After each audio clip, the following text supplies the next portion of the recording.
So here we have Parasite Eve, released in 1998 by Square, now known as Square Enix, previously Squaresoft. Oddly enough, this is the first of a trilogy that never got released. The first game never got released in PAL region, though 2 did, and number 3 also did. Parasite Eve 1 and 2 were both PlayStation 1 games. Parasite Eve 1 was an RPG with a combat system very similar to Vagrant Story. In fact, you could say it was an early version of Vagrant Story with how the combat system worked. Number 2 played more like a Resident Evil classic tank control survival horror game. And number 3, the third birthday on the PSP, was I think the best way to describe it, a real-time shooter with RPG elements. Obviously loved Parasite Eve when it first came out. I used to work at a computer shop in Stoke-on-Trent, computer and comic shop that was called Fantasy World back in the day. And this was one of the games that we got in as they used to sell American imports. I was fortunate enough to be able to have a modified PlayStation 1 at the time that allowed me to play American games, obviously this included. That's how I got into playing this game for the first time.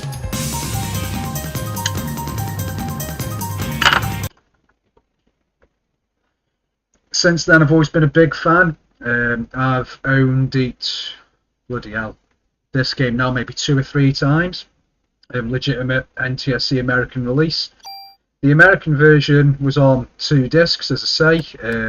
It did actually come with a 3rd disc that also had demos of other Squaresoft games that were coming out at the time. If I remember right, it had Brave Fence of Musashi. I want to say Ironhander, but I'm not too sure. I'd have to dust it out and double check that just to make sure on that. But yeah, it was always a weird thing with Square Enix where some of the really good games, should I say Squaresoft, never got PAL releases. Big titles like Final Fantasy did. But some of the other titles that were really good, such as Xenogears, Brave Fence Musashi, Ironhander,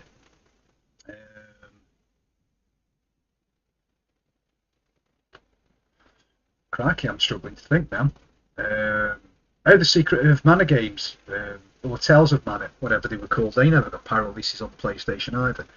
So anyway, this is Parasite Eve 1. I've already completed it once, and when you complete the game, it gives you the option to save at the end, where you can carry across to a new game plus 1 item of armour and 1 weapon. And what you do is, towards the end of the game, without any spoilers, you'll meet a character who will give you the option of choosing or renaming 2 of your items. The 2 that you rename are the 2 that you'll take with you in the new game plus. So what's the difference with the new game plus? Well, you'll end up with 2 weapons, or a weapon and a piece of armour, that are going to be ridiculously overpowered, as it's probably going to be the main ones that you use to complete the game on your first run through.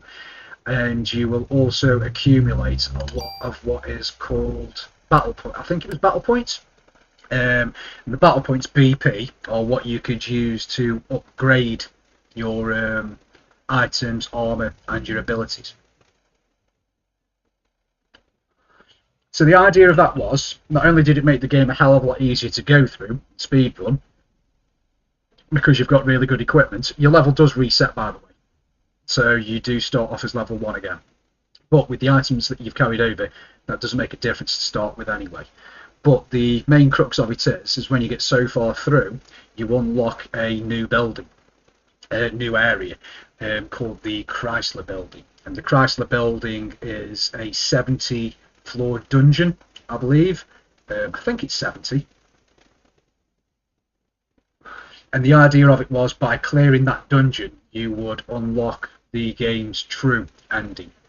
Now, that is something that I never was able to do back in the day when I had it. Hence the reason why I want to do it now, and I figured I'd try doing it as a stream. Now, we're not going to touch the Chrysler Building, not straight away anyway, as we've got to sit through all of the game's cutscenes, unfortunately, intros, basic levels, etc. So we'll get to that point. But hopefully, because of the equipment that I've got, we'll be able to do it quite quick, or a lot quicker than the 8 hours 34 that it took me to complete it on my first run through, or should I say the recent run through.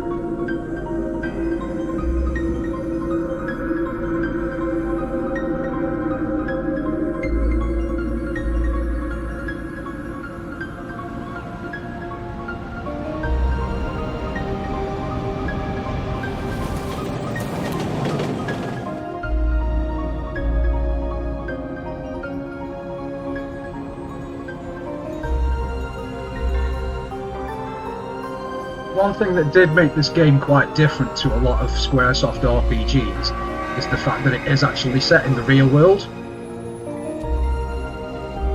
So as you've just seen then, it's Christmas 1997 in New York. New York, Manhattan.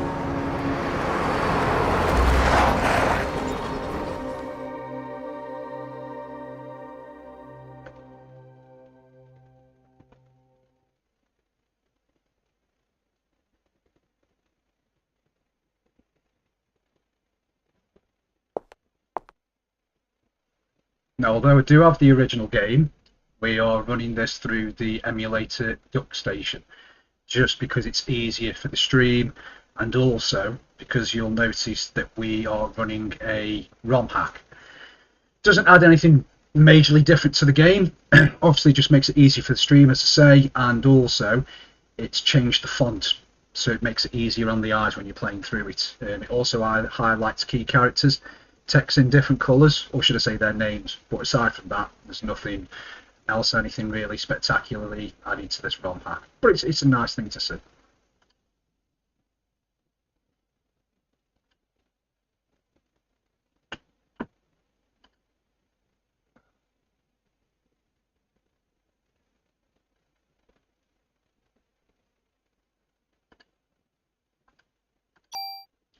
So as you see, the main character that you play is Aya Bree, a New York Police Department officer, 25 years of age, and she's going on her first date with some random loser, by the looks of it, to the opera for the first time.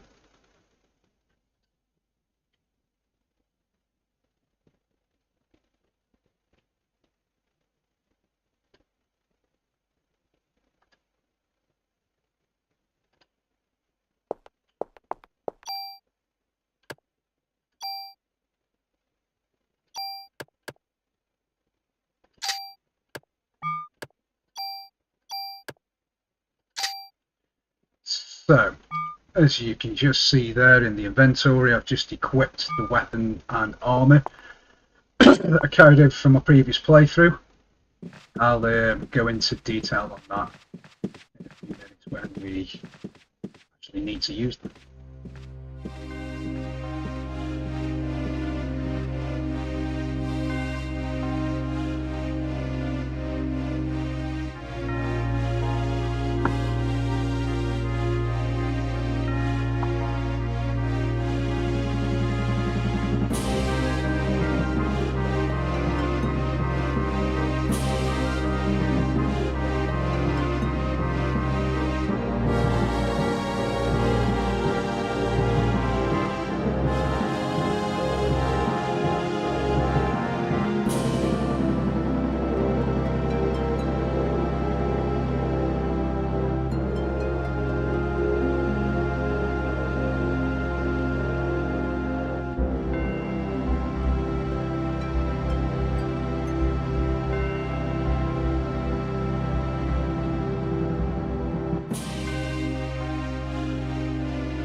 What I will say is, for those that maybe have never heard of Parasite Eve, or have played the games briefly in the past, There was also a movie that was released prior to the game in Japan with the same name, Parasite Eve, obviously enough.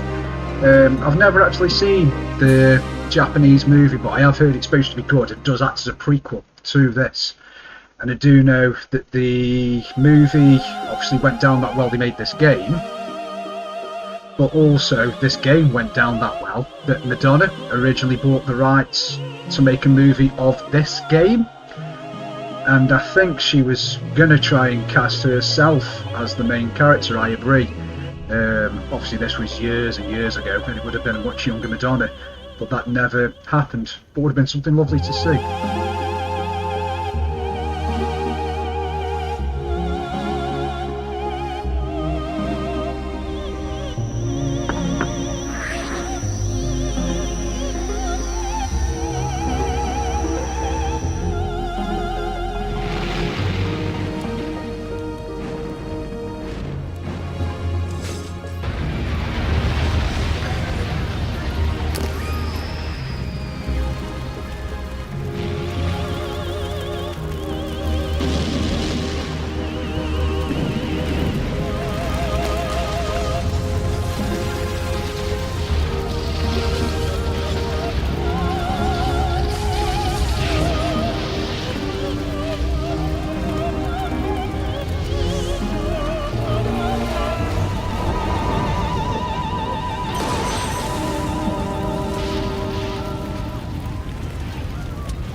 So this is the intro to the combat system.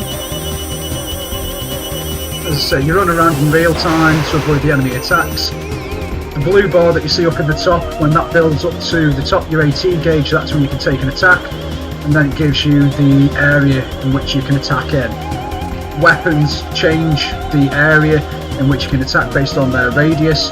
Pistols short range, shotguns a little bit further, rifles, machine guns, machine guns further, rifles even further. Underneath that you have hit points, and let's just crack in. Yeah, one shot will do it. It's an overpowered weapon.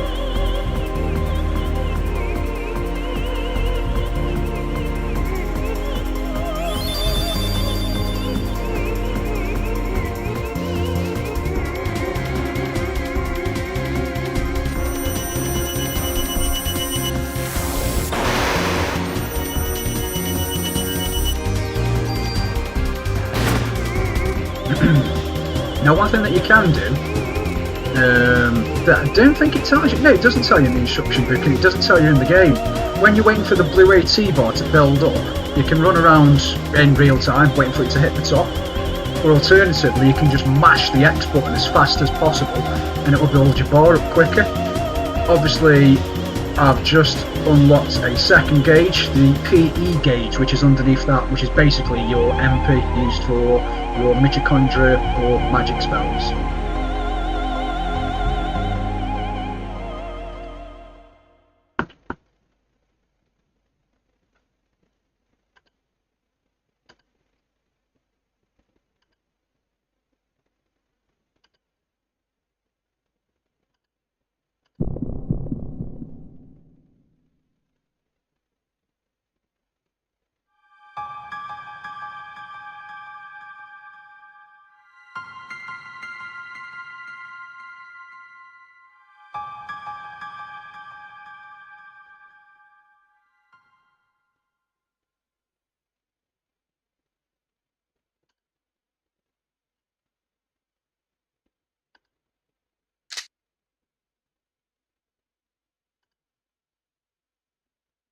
So she's now run off.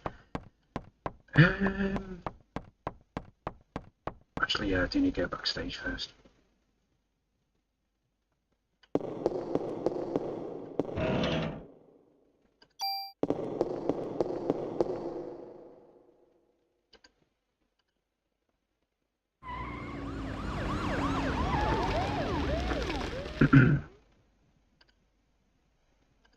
Now, I'm not going to jump down just yet.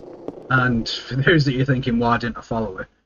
Doesn't matter if you go through the left or right hand side, you will come round to the back exactly the same. But what I'm going to do is I'm going to run outside first to talk to my backup that's just arrived, because for those that have never played this before and are thinking about it, if you run outside and speak to the police officers before jumping down the hole, you can actually use them to get some ammo to help you, just to kick things off.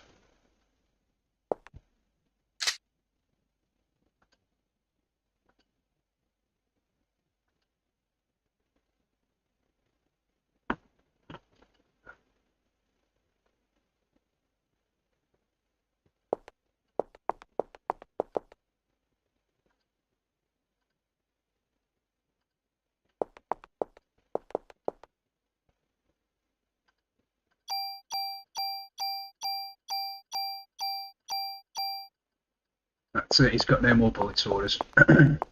But if it's your first time playing the game, it does come in handy.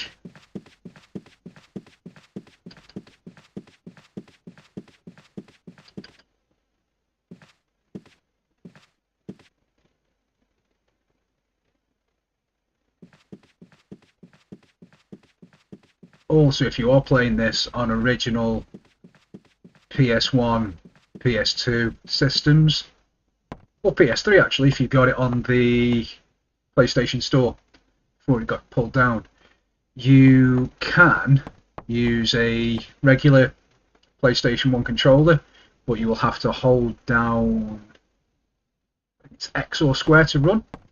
Alternatively, if you've got the dual shock, then it will run for you automatically.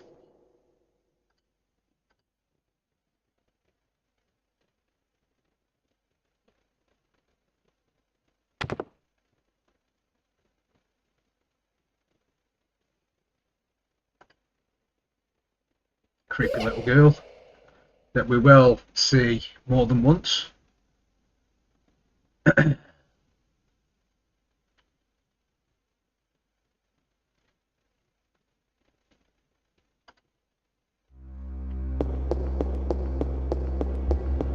Now, for those that are Parasite Eve purists, I do apologise in advance. Even though I have recently done a run through of this, get to unlock the EX mode, it's been years since I've played this game previously, so there may be a fair few times where I just run back on myself because I can't remember where it is exactly I've got to go.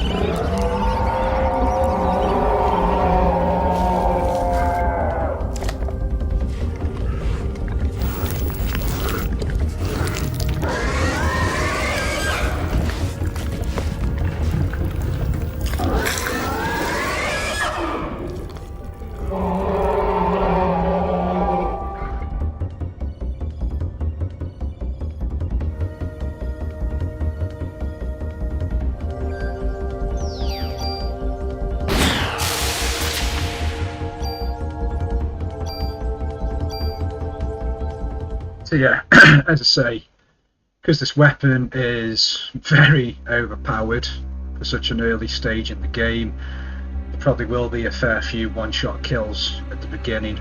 I won't bother explaining the weapons as such until we actually get to the point in the story where that becomes relevant, because then I can explain it all in one go.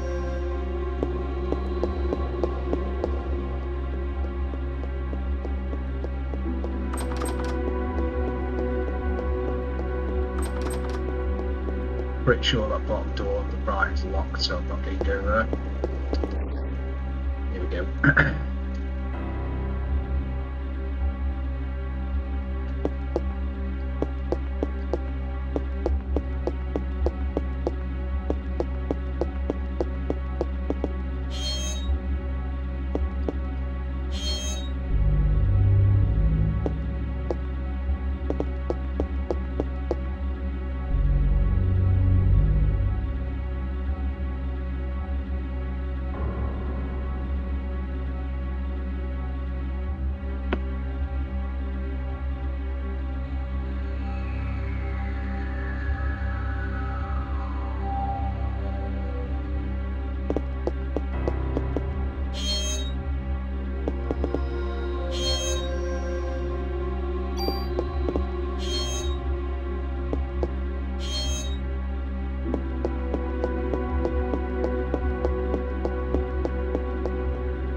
So much for that guy.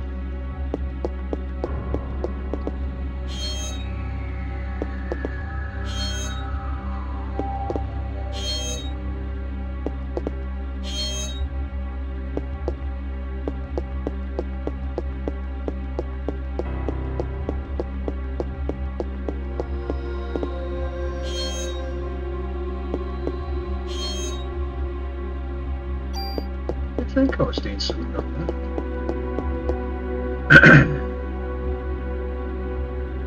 Yeah, so that'd be a good playthrough when I can't even open a lock at first time. Locked. Locked. Not locked.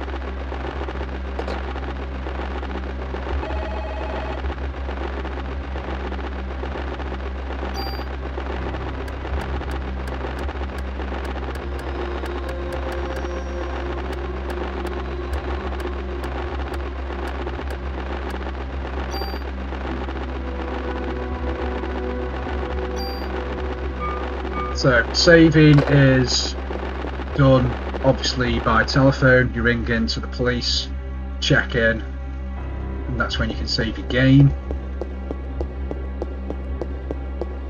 As I say, with it being set in the real world.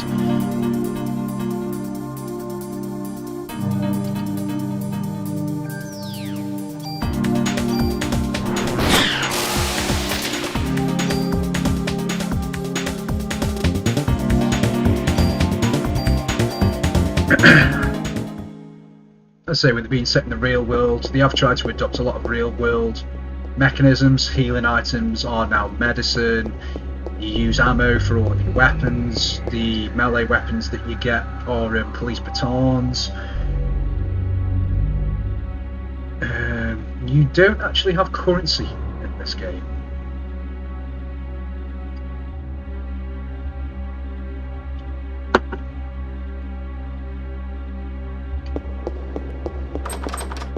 I'm missing something again already.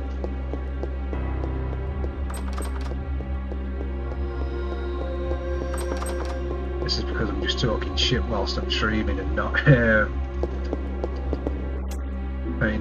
as much attention to the game as I should be.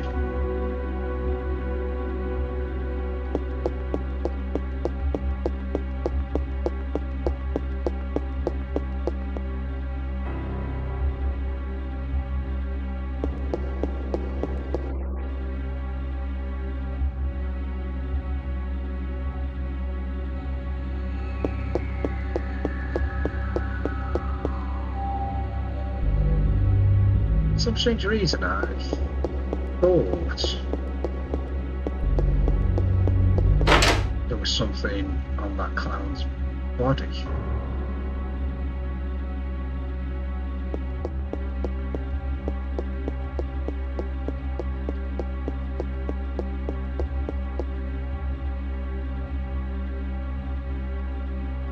Different body.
Yeah, one thing with this game as well is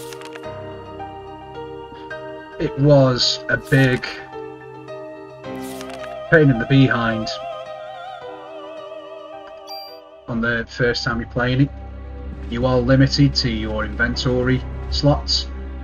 Now normally if you're playing this game first time round you won't have the issue that I just had then, because you would automatically have 2 free spaces free because you're only carrying 1 set of armour and 1 gun. But because the game's given me the weapons I carried over from the previous playthrough and also the ones you start with, I'm 2 down on the inventory space straight away.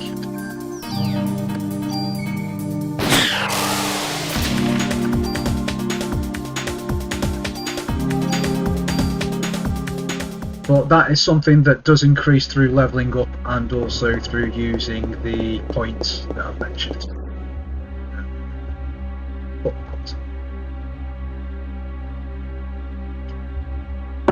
Running around through the doors I've already been through.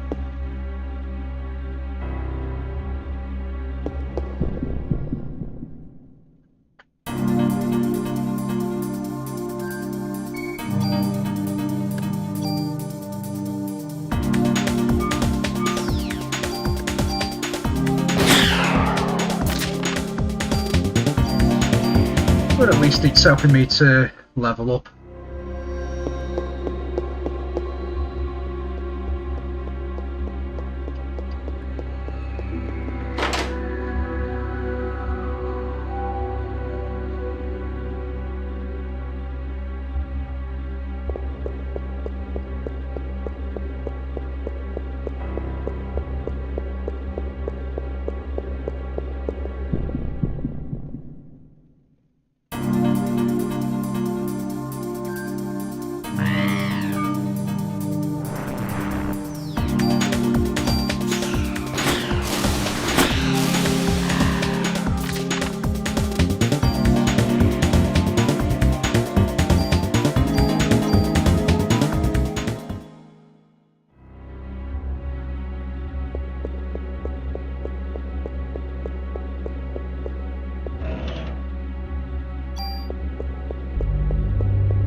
considering, as I mentioned, the gun that I'm using at the moment is quite overpowered. The fact that she took 4 hits and 40, 80, 120, 164 hit points worth of damage. Normally around here you're probably doing like what? Between 10 and 12 if you're lucky. So you would be shooting her for quite a bit at this point.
Checking myself now, just thinking which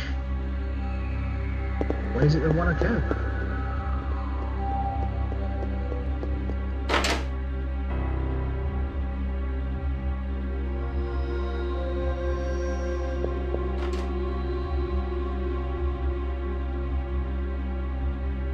I think I've just realised where I've gone wrong because I'm not paying attention.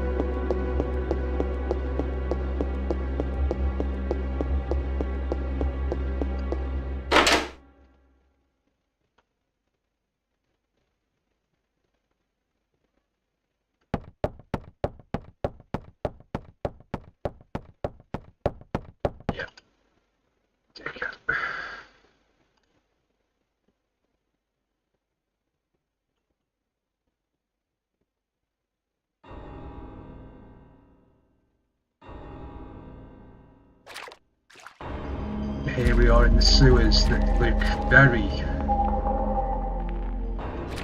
Midgar, Final Fantasy VII inspired with the graffiti.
you may have just noticed, picked up for the first time an item called the Revive.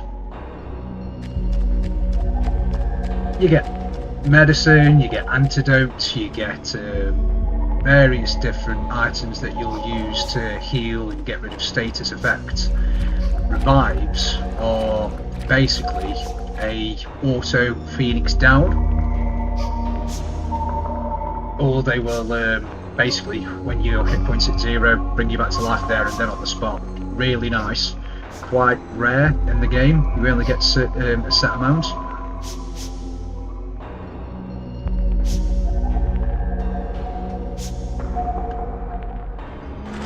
So definitely something that we want to keep.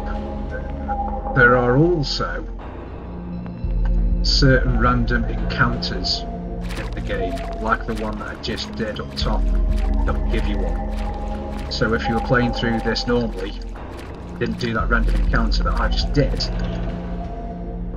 would not have that. Do you wish to replace an item? No. Because what I'll do is heal first.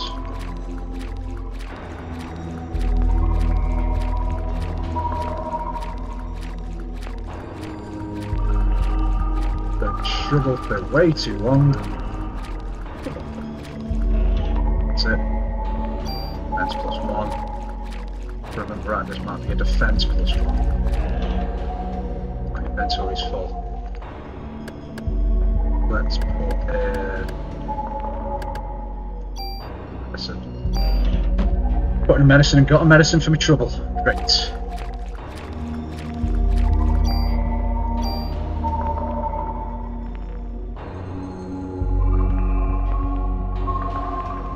So, as I mentioned, I just picked up an item called an Offense plus 1. That does not increase my character stats, that increases the stats of a weapon. So, I'm going to use that now.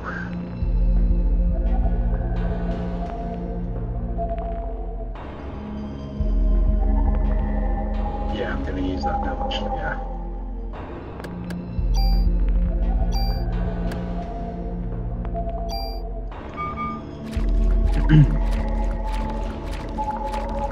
As I said, I took more of that.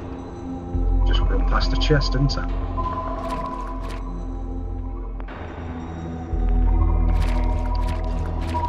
Defense plus 1. No ammo.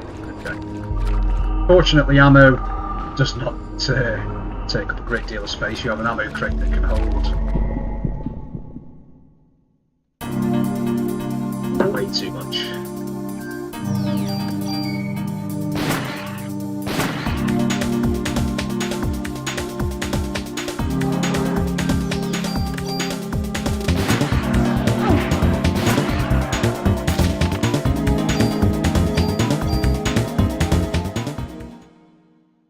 Now, one thing that I did just remember, with this being the EX game, yes, it's going to be easy at the start because of, say, overpowered weapons, but certain enemies do have increased hit points from the first run through, because I'm pretty sure if you were playing this first time around, they would not take that much damage to kill.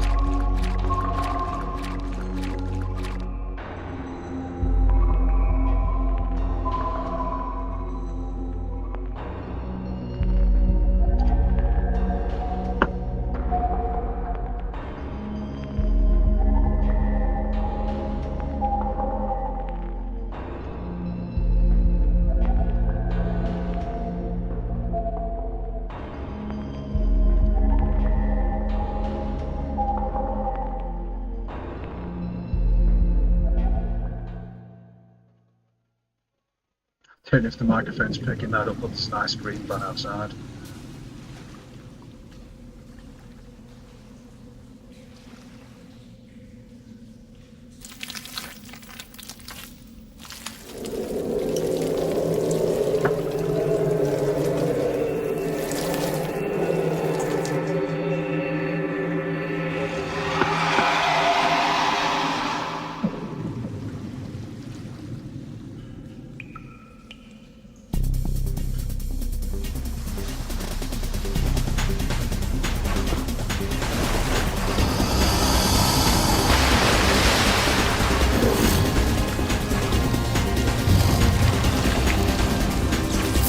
So because she mutates creatures, she's mutated a sewer alligator into that.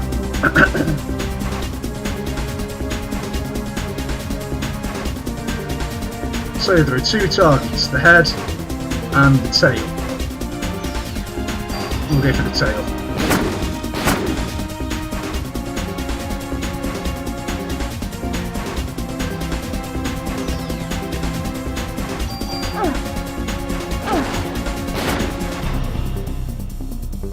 And the tail is dead.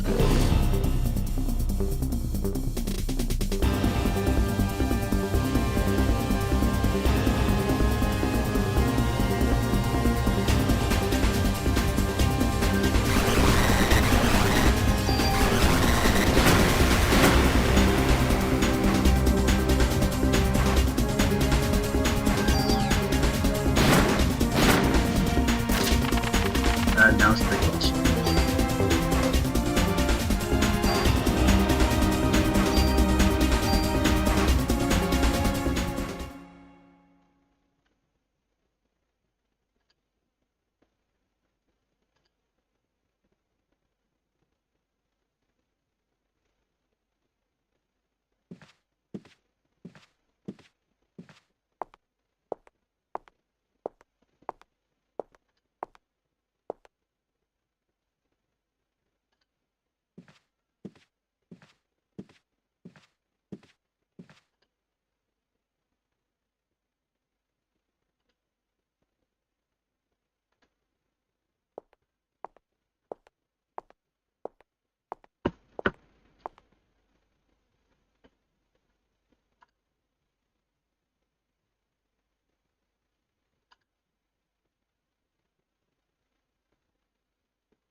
Yeah, she's managed to fall asleep with her eyes open. The wonder of PS1 graphics.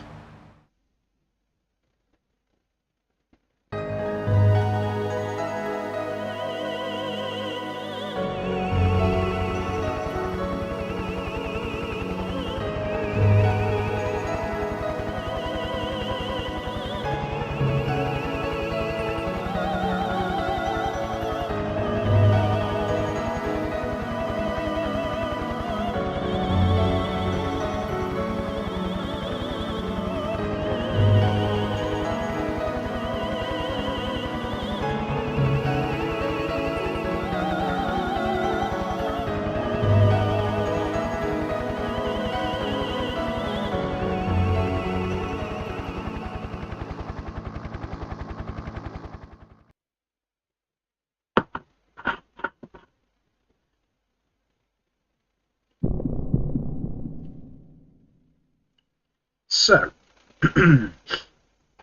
as I say, because this is the EX mode, between every stage part of the game is broken down into days. There's 6 or 7 overall.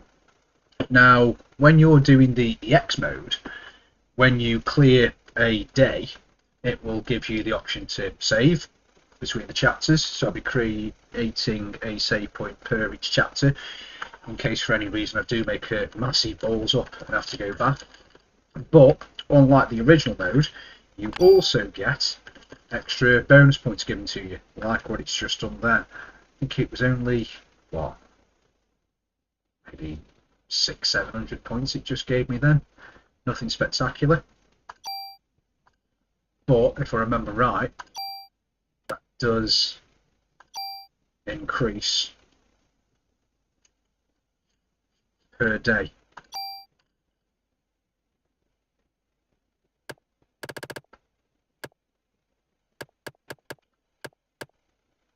And I am literally the same level that I was when I did my original playthrough.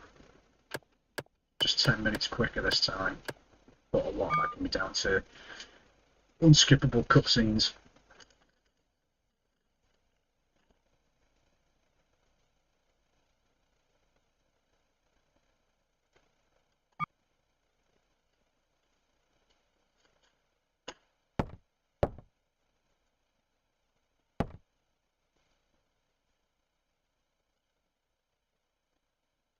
So here we are in the NYPD. Looking very reminiscent of something out of Law and Order.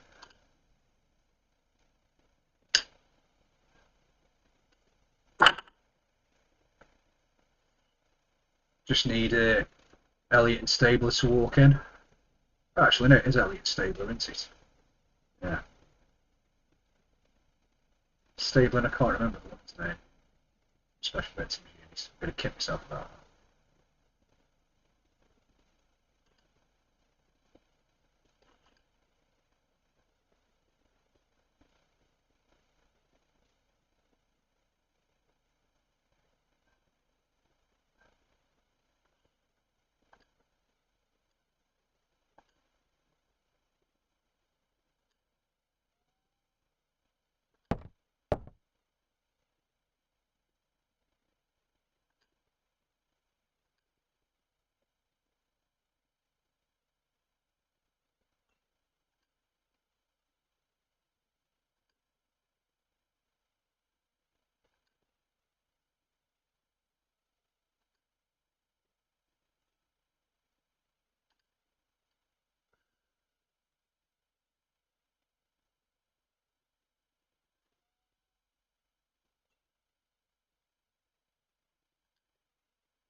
Tulip icon. Using the tool item, you can add or remove parameters and added effects on your weapon or armor to create your customized equipment. If you remove an added effect from a weapon or armor, that equipment will disappear. The number of added effects that can be attached to a piece of equipment is determined by the number of slots on that equipment. You can increase the number of slots by getting your equipment modified at the NYPD Weapons Department.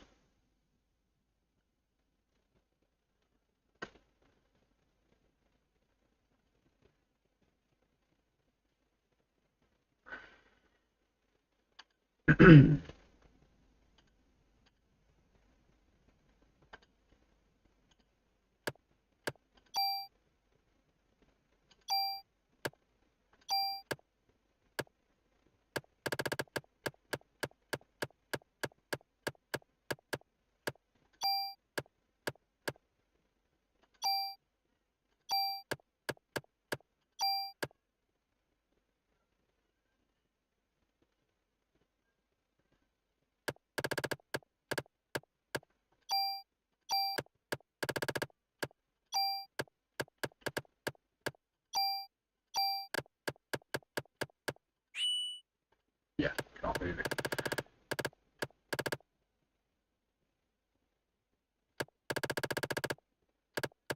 I don't remember that. Okay, so let's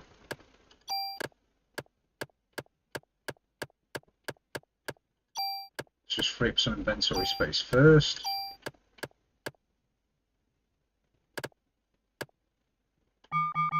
In fact, no, look at that gun.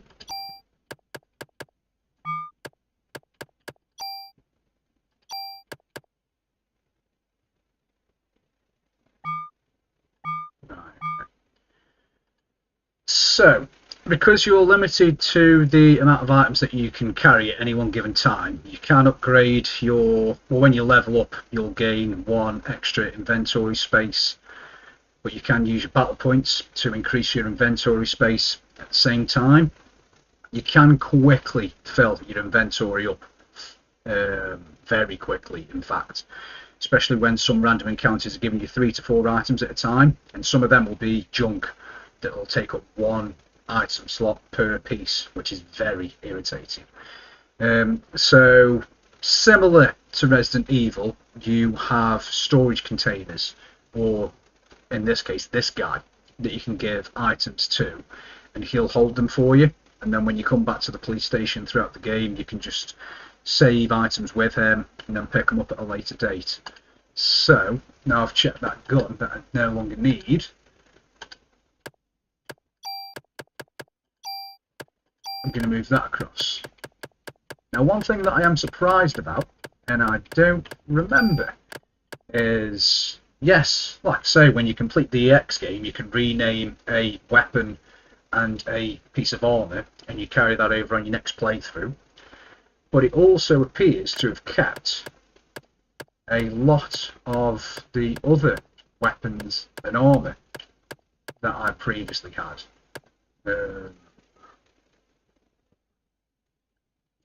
Which I don't remember the game doing. Obviously it does, I just completely forgot about that. So if I go sort by attack,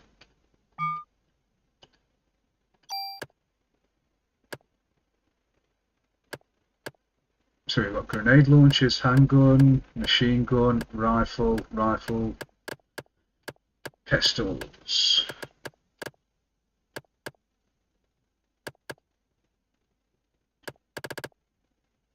Okay. Now, got no junk. Store items, select, move the mod per bit.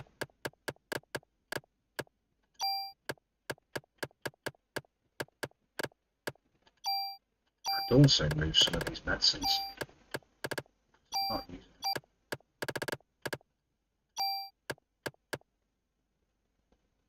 Yeah.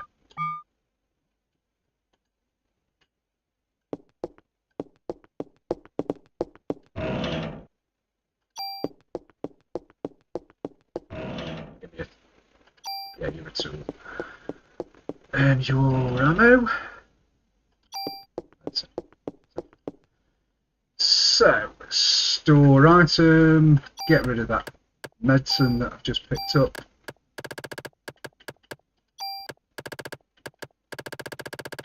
Yeah, there's nothing else in there.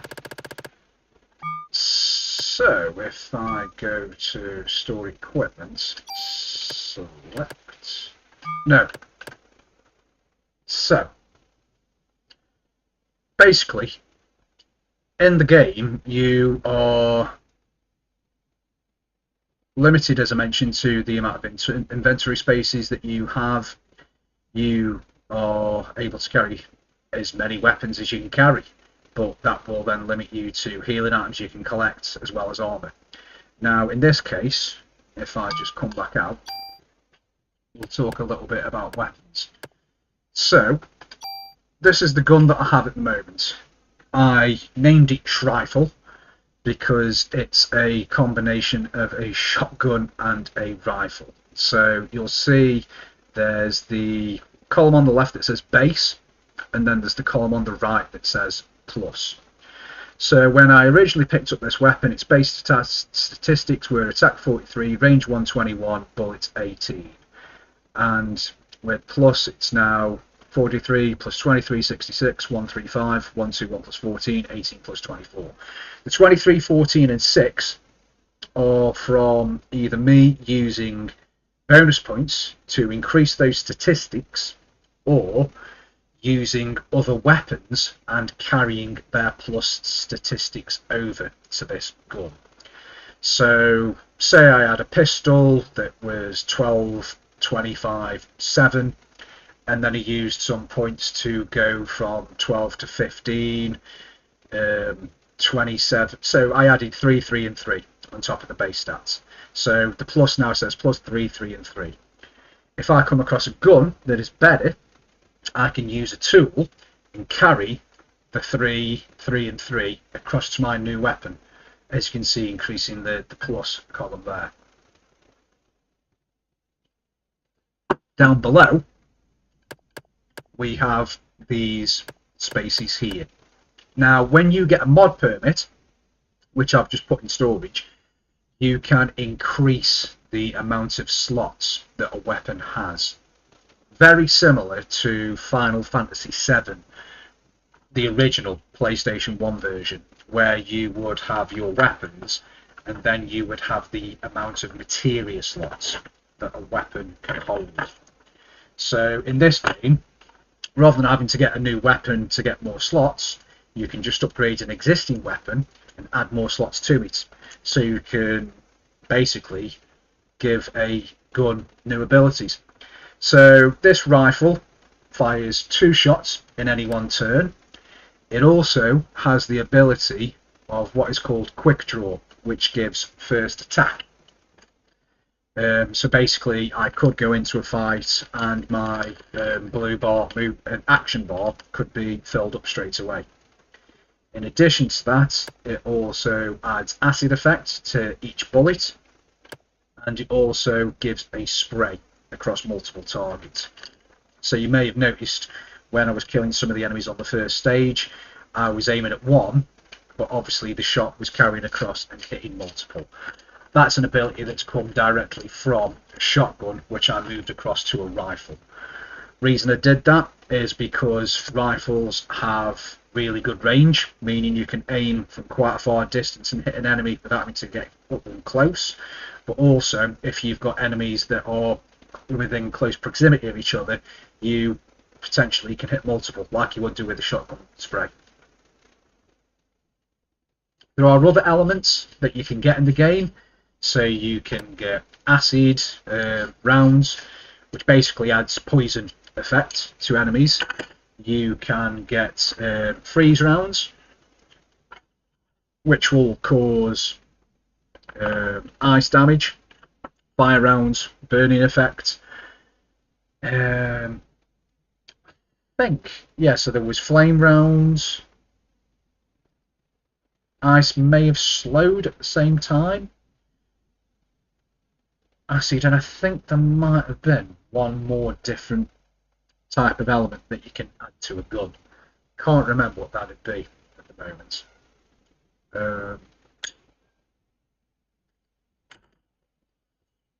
If we go into here and go store equipment, and if we said we want to tune up safe rifle, and then we looked at what we've got in storage, here's where we'll see certain things. Now, the main gun that I'm using has only got a maximum of 4 slots. This gun that I'm looking at has got 2 slots already filled, but can hold up to a maximum of 6. I want to say 6, it may be 5, because you can see that there is space there to add other slots. When you use a mod permit, it will add an additional slot to a gun, as long as that gun can hold it.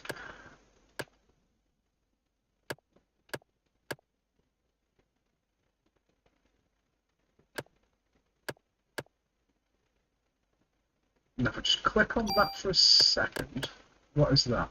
Tranquilizer, yeah. So tranquilizer will slow down enemies.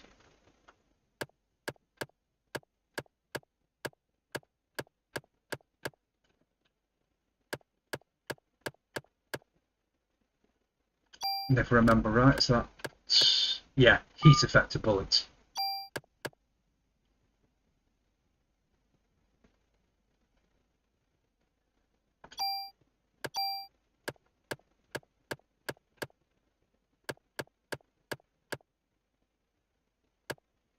Now, I think, so if you look on my slots, you'll see one that says auto, hit point max plus, poison resistance, and then a slot that's greyed out.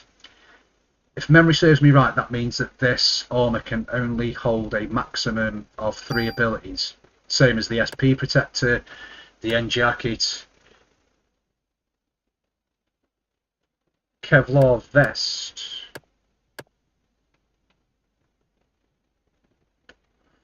May need to check that now. Let me take that mod pin out.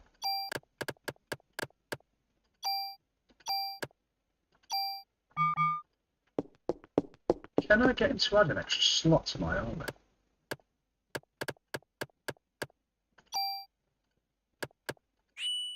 No, slot is full. Yeah.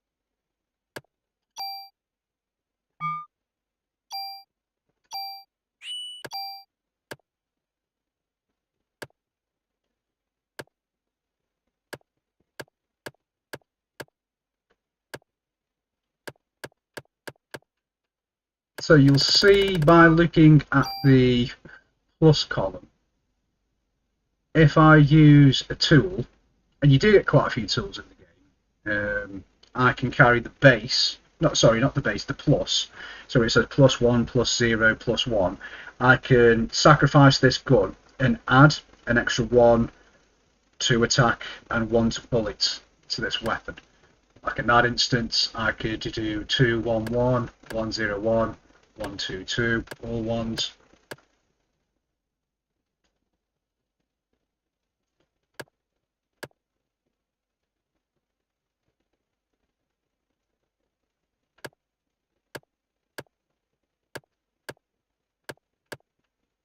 So if I select the G19, wow, that can hold a lot of spaces, that gun can.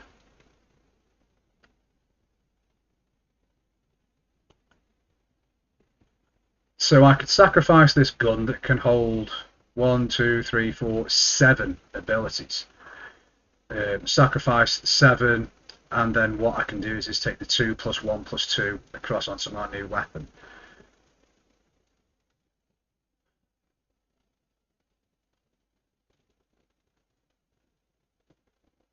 Just because of the sheer amount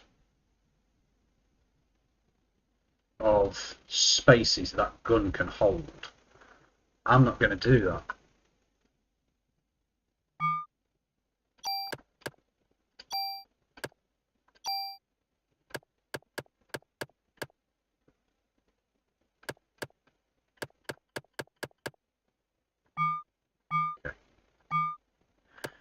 So, as well as sacrificing weapons and armour to increase the stats of currently equipped, or what you may want to use later on in the game, you can use your bonus points, as I say. So, if I were to select my rifle, as an example, I can increase its attack. And I may just do that now and just increase that to 70. And then I'll increase the bullets by that. And I'll increase the range.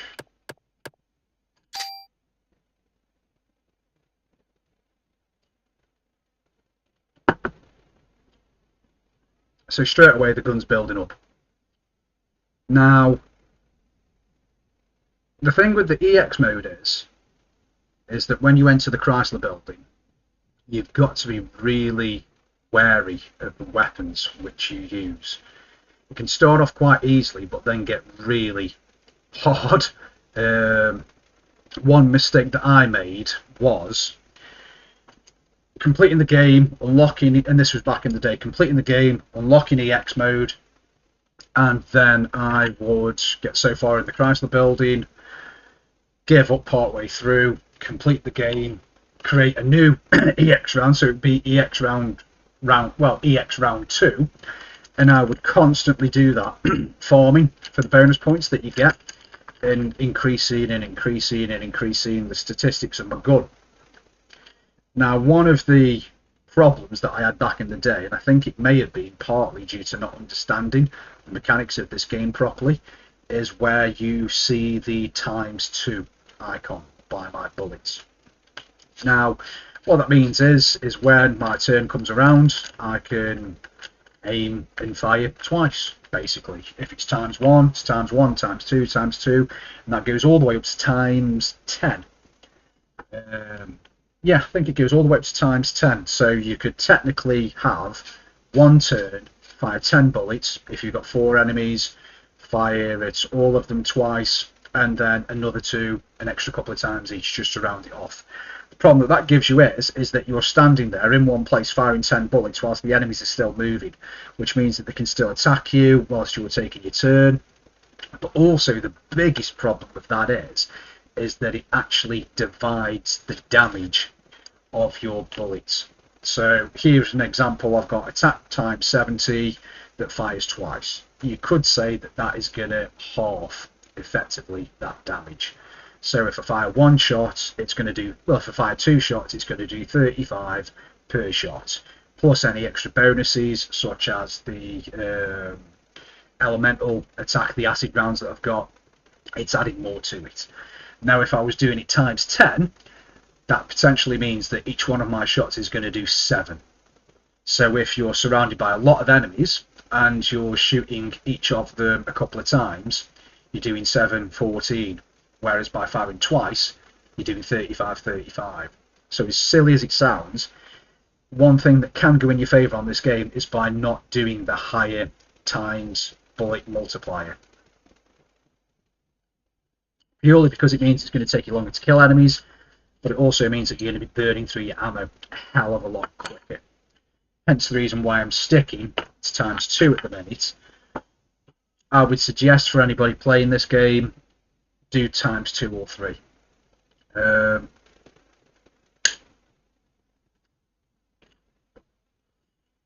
And also, depending on the type of gun that you're using, because that burst effect was taken from a shotgun, that's why this gun now uses shotgun shells, but it's a rifle.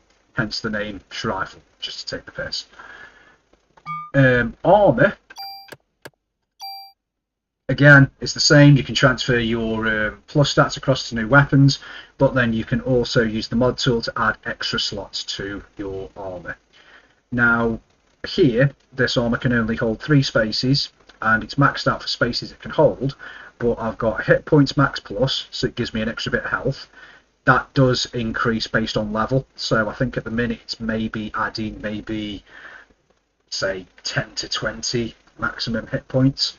Obviously the higher the level and the more hit points you get, that will change based on your level, so it could quite quickly turn into, on a later level, 50 to 100 plus in hit points depending on your level, and it's giving you extra. The poison with the cross isn't an immunity, it's a resistance to poison. So dependent on the level of the enemy that you're fighting, if it tries to poison you, you're immune. If it's a higher level than you, or if it's a strong character, say a boss, it may miss often, but then sooner or later it probably will poison you. You can get other status effects that you can get a resistance to, such as immobilization, slow, and confusion. But you can use items to cure other than, and also later in the game you get Parasite Eve energy, magic basically, that allows you to cancel those status effects out. The auto is a auto medicine. So if my hit points become too low, it will automatically use medicine to revive me.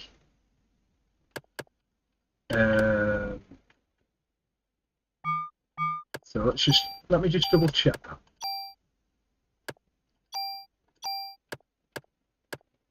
Yeah, uses medicine when hit points are low. Now the problem with this game is that it uses the highest level medicine that you have, which you think, okay, you know, I'm a high level, I've just taken some damage, and I need is, you know, the biggest healing item that I can get. If memory serves me correctly, you get medicine 1, 2, 3, 4, possibly 5, but I'm not too sure on that. You get a full heal or full restore, and then you get revive. Now a revive, if you've got it in your inventory at the time, will automatically revive you from the dead with a low amount of hit points. Full heal will obviously heal you to full, and it will cure you of any status ailments. So it's basically like a Final Fantasy elixir in a sense. The problem with that ability that I've got equipped, thinking about it, is if I have got, say, 10, 12 medicine 4s, which do heal you for a considerable amount of hit points, and also a full restore, full heal, whatever it's called, it will use the full heal. It will use the highest level healing item first. So if you've got the equivalent of an elixir that will cure you for full health and status ailments, it will use that instead of using the next lower down version. So that can be a pain, which is making me consider actually getting rid of that ability, as it might come across not as good as it has been on the first playthrough.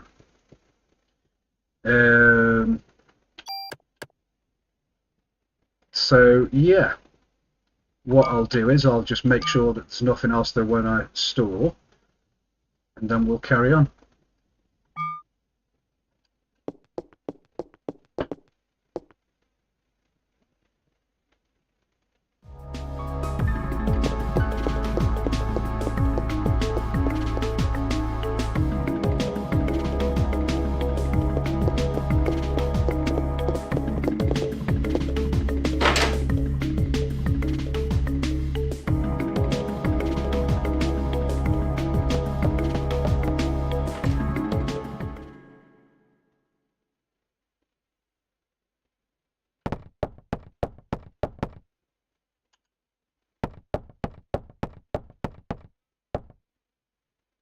Why would he tell me to come back later?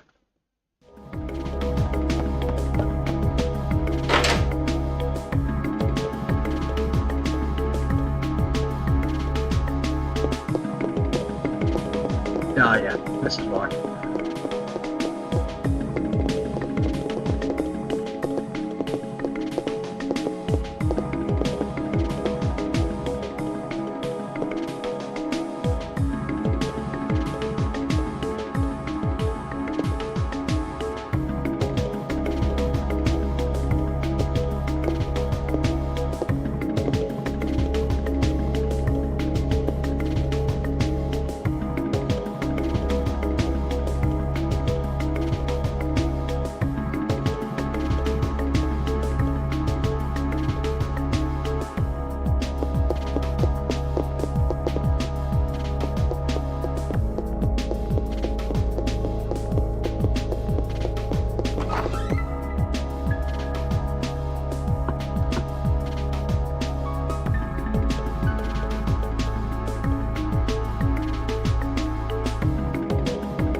I was getting walked down to him automatically then.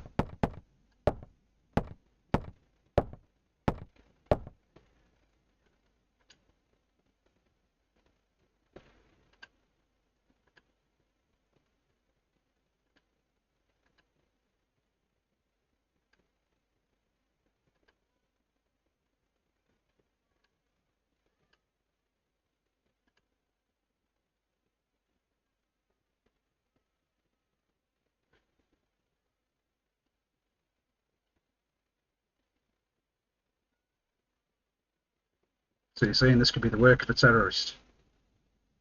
That is what we currently speculate. How about the accounts of officers and firemen at the scene bursting into flames? That was due to a rare, highly flammable chemical which was used to start the fire. Another question. And how did Detective Bree survive without so much as a minor burn? That is the result of her quick thinking and training as an officer. I'm asking her the question. She said that my mitochondria were a mutation. Aya, your mitochondria? Who said this? Melissa. No, she said she was Eve. But according to report, Melissa Pierce was killed in the fire. Melissa did die, her body had been taken over by this Eve. What's this Eve? Some kind of an alien? People, please. She's very tired and we're still investigating. That will be all for today.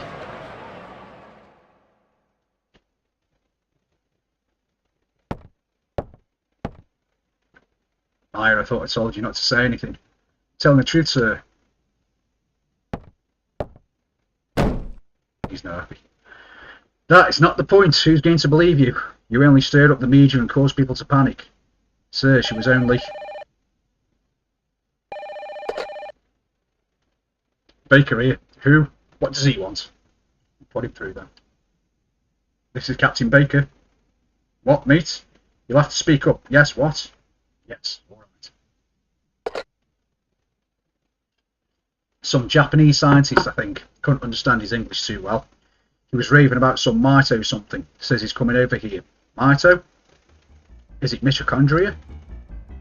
You mean that thing in the cell that makes energy from oxygen? Might have heard something about it in school. That's what Eve had said, that it's time for the mitochondria to be set free. Hey, I just read that some researcher at the museum wrote a new theory on that. Sir, I'm taking Aya to go and talk to this researcher. Go, better get there before the media. It may explain the phone call too.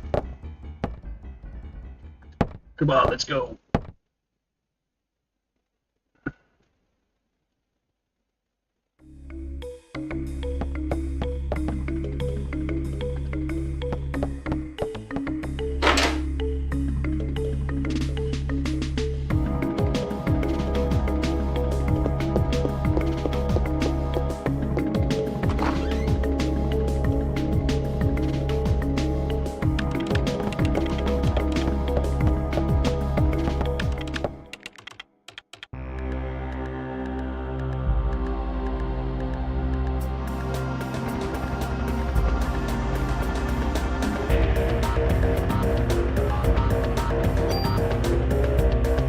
For some reason, even though everything else displays right in this game, the world map is just a mess.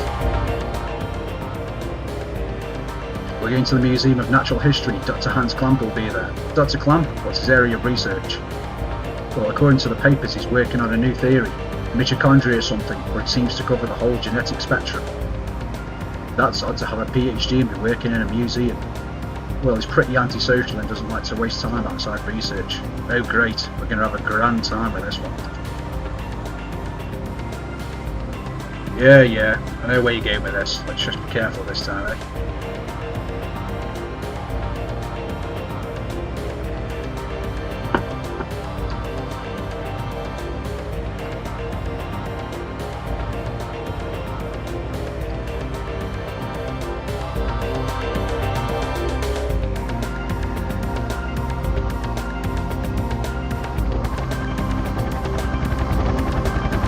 I love the fact it's got a chocobo. It's the main picture on it as well.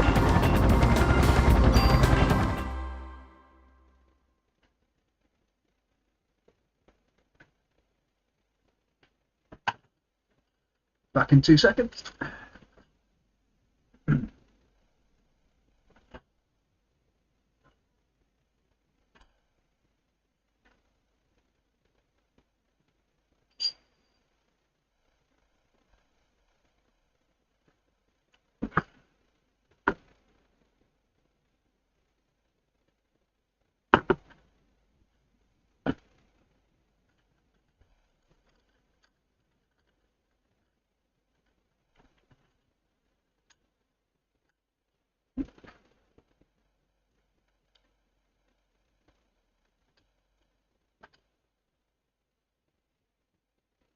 Let's see what the security guard can do for us.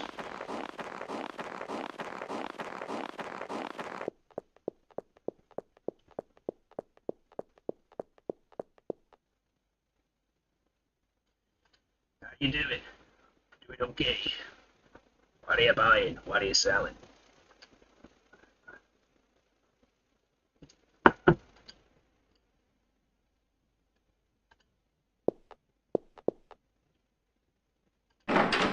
I love how he asks if the doctor did something.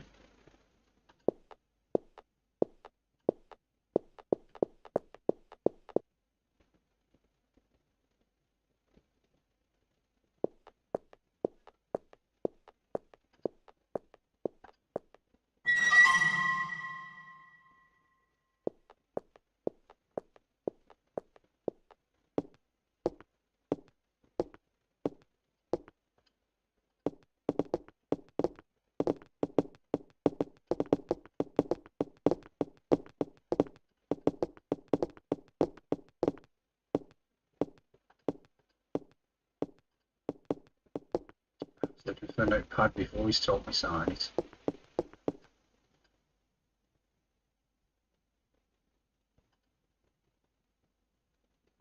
The fact that the security guard says just your name or leave your number, I don't know if he's hitting on Aya there and he's asking for her telephone number to ask her out, or if that's just being polite.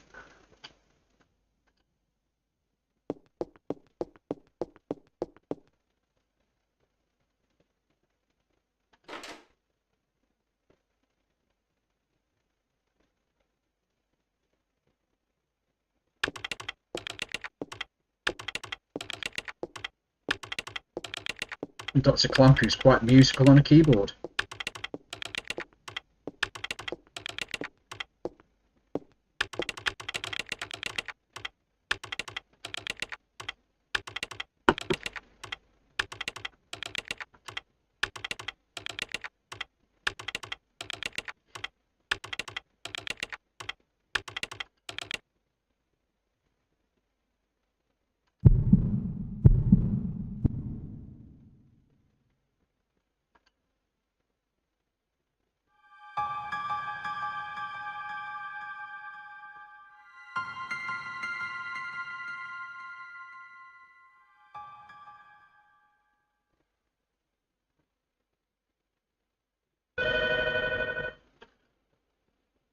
Oh, sorry, 2 seconds.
Things that happen when you're doing a stream. So my intercom's just rang, and eBay have just decided to leave a parcel for one of my neighbours smack bang in the middle of the road.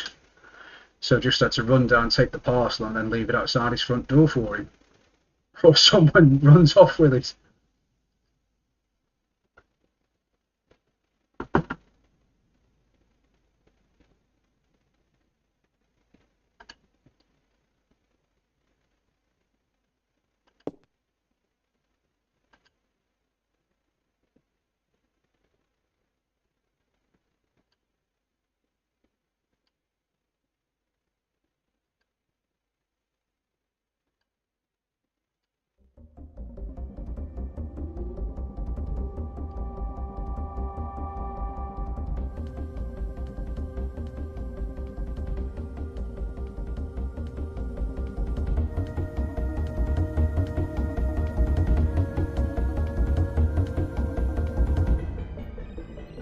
Yeah, apologies to the only other person that's watching this stream at the moment. If I just had to leave you there for a minute.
Can't remember if I'm right or wrong in saying this, but wasn't mitochondria the big thing that they were flapping the gums about in the prequel Star Wars trilogy? Phantom Menace, Revenge of the Sith and all of that jazz, that's what was giving them the Jedi powers. I might be mistaken about that. Oh, it was midichlorians, not mitochondria, midichlorians.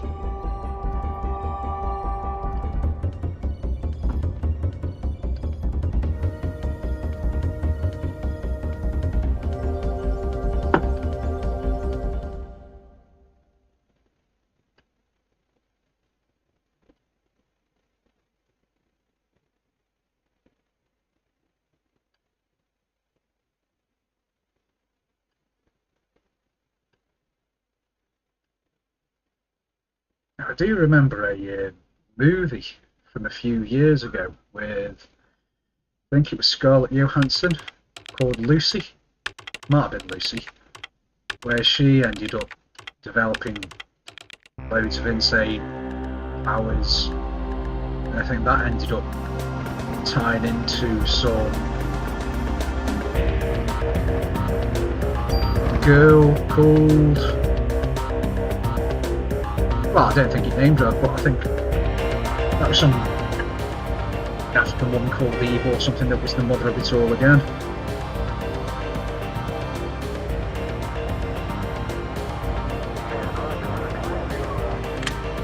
Now, I did just notice when I was selecting this on the map that the Chrysler Building is already available for me to go to. I'm nowhere near a good enough level, probably not even attack power either, to survive in there for long.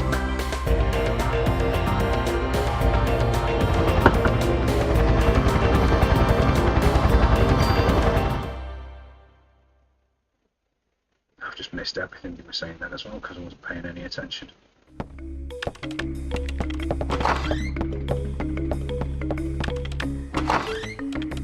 might do is I might go and save now before I carry on with the story, and then just quickly stick my head in the Chrysler Building. If I die, I die, but I'll have saved first, because that could potentially be a good way of levelling up.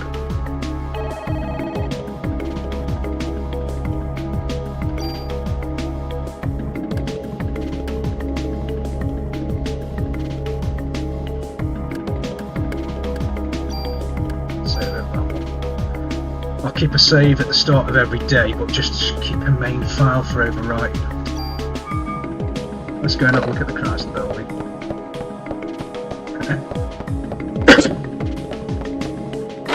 So for those that have never played the EX round, the Chrysler Building, as I mentioned earlier on in the video, is 70 floors, I believe. 70 floor dungeon. And if memory serves correctly, what you have to do is do 10 floors at a time, no ability to save, and then you fight a boss. And then when you kill that boss, what it will do is it will give you an elevator key. And what that elevator key will then allow you to catch the lift from floors 1 to 10 to 11 to 20, 21 to 30, so you're skipping out the first bunch of floors. Might be wrong there, but yeah, I need a key. Because if I remember right, could be wrong, I think the floors are random in layout. And I'm probably going to run in here and come across the first batch of enemies and get smeared. But I just want to test it. Probably get battered. Oh god!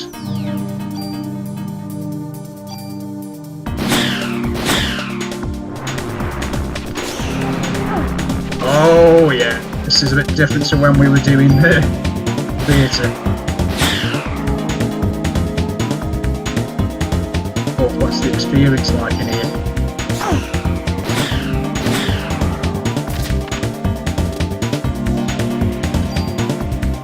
Not that good.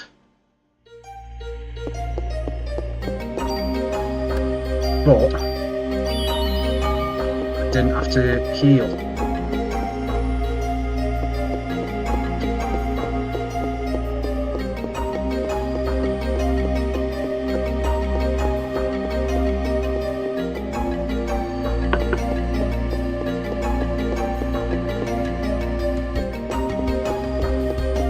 The plan was originally to get to, I think it was day 5, and then try this.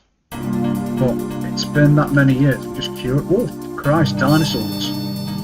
Oh, that you've got to go.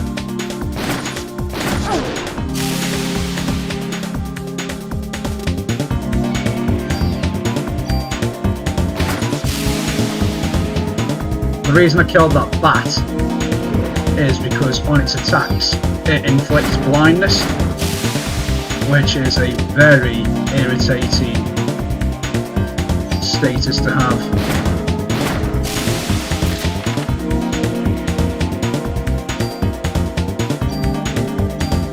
Oh, what's my ammo looking like?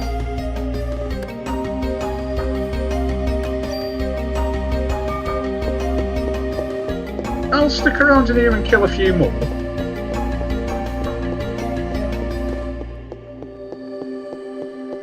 I'm definitely not going to attempt the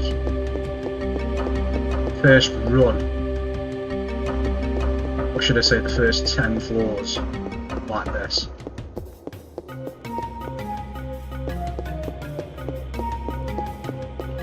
He says I might get lost trying to find the bloody way out of here after.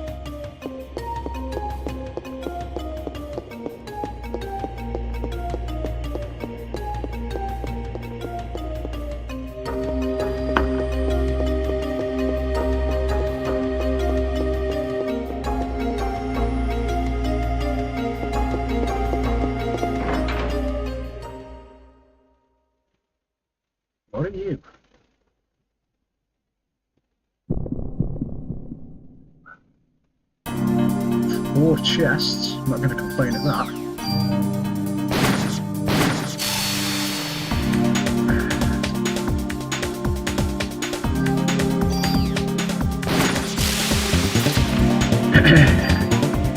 The only problem that I reckon I'll come across if I tried to do a few floors this early on is ammo, because I'm definitely not doing the damage.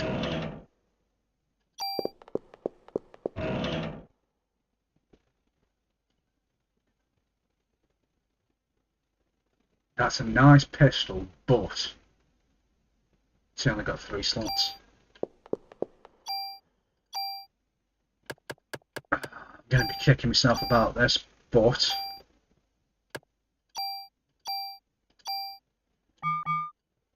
worst case scenario, because I'm using armour that I've carried over from the first game, if I end up sacrificing the armour that I've got for something that's better, I'll just carry the base. I'll transfer its plus stats over. What am I looking like BP at the minute?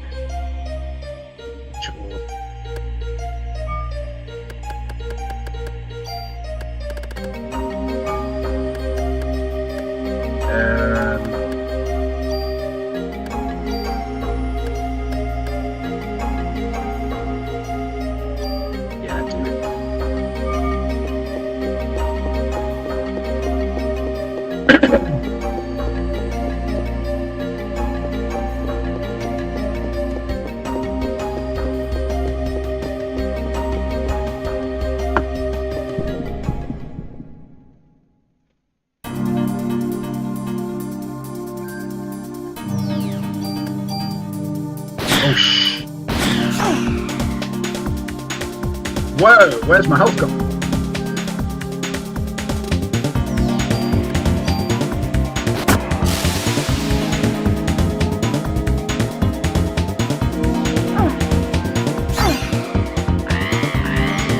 So you might have seen then, I healed because of the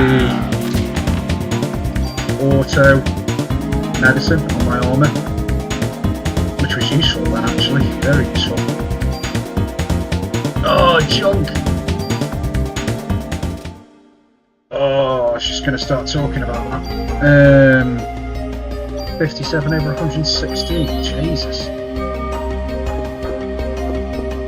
I'm going to explore a little bit more and then I'm going to walk out of it. Yeah, I'm going to walk out of here.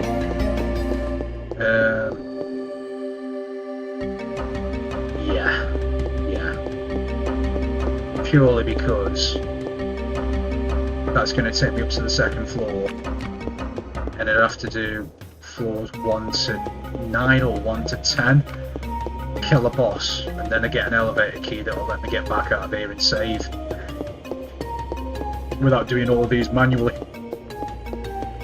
If I get a couple of fights on the way, that'll be useful, but I'm not to the standard that I want to be even be entertaining this building yet.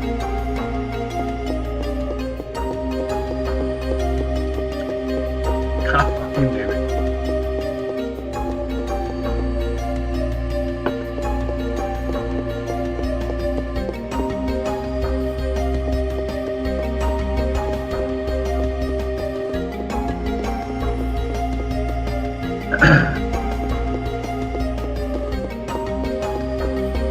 Don't come across any more fights then.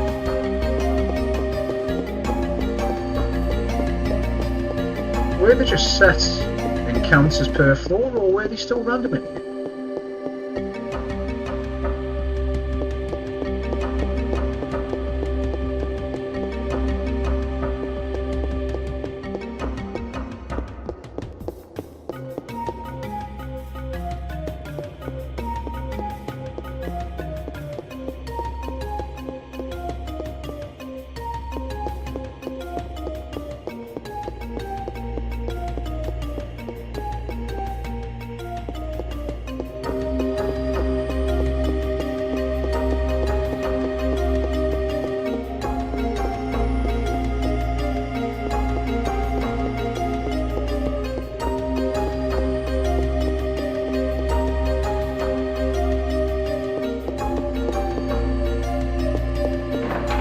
the room I've been in, isn't it?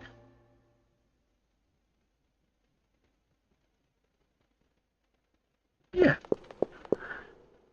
So didn't I just come across a room with another door higher up?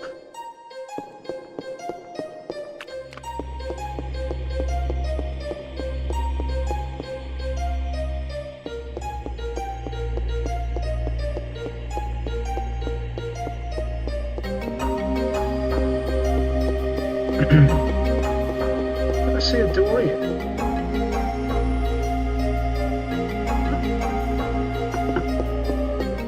The left. Yeah, that's what I was getting confused over.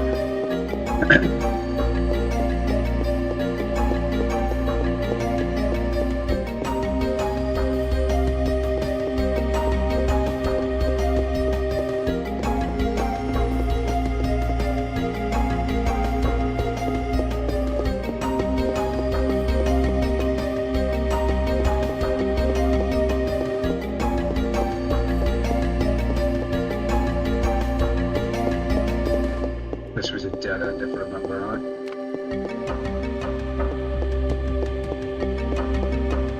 Yeah, straight down.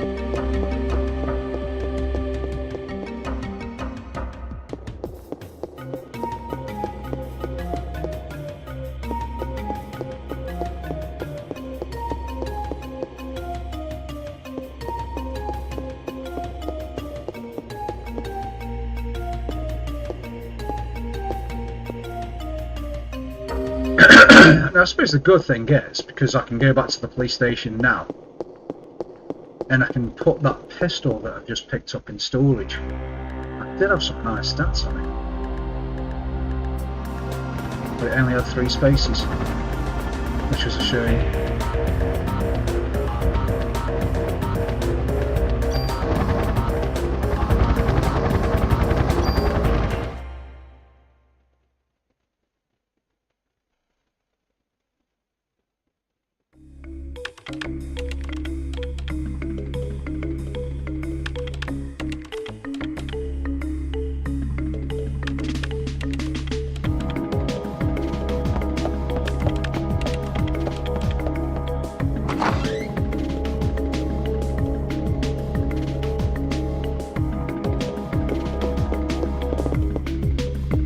Downstairs, yeah.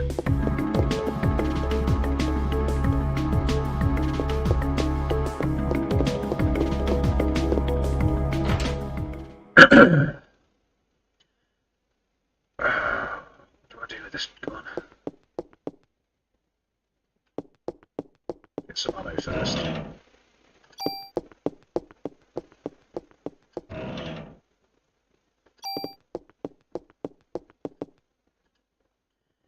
Store equipment.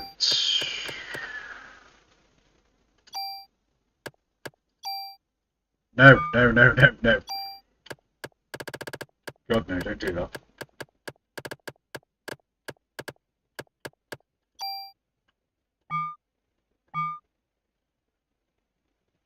What items have I got? Select. I'm going to keep the tool, keep the revive. I'm going to move that.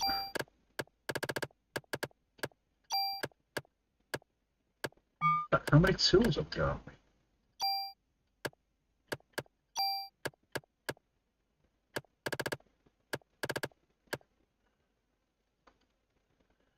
I'm going to move that revive. Don't want to run the risk of dying through sheer stupidity, losing it, and then needing it for the Chrysler Building.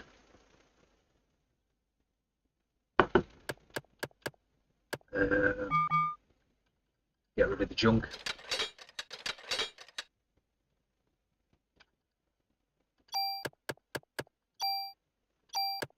Shift one of these tools.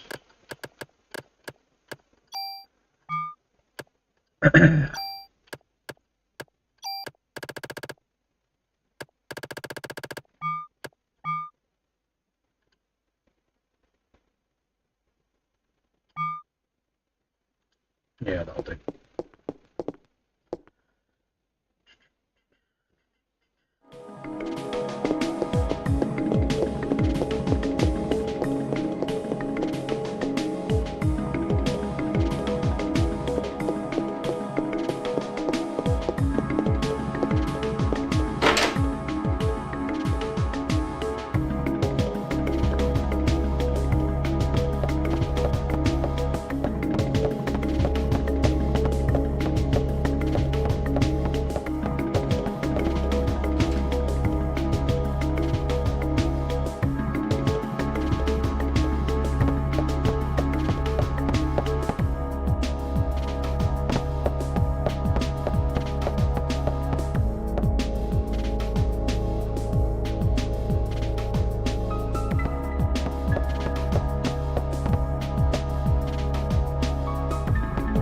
Yeah, that's where I was going to go after. In fact, it was only about a week ago that I did the first playthrough of this. And now I'm struggling to remember where I need to go again.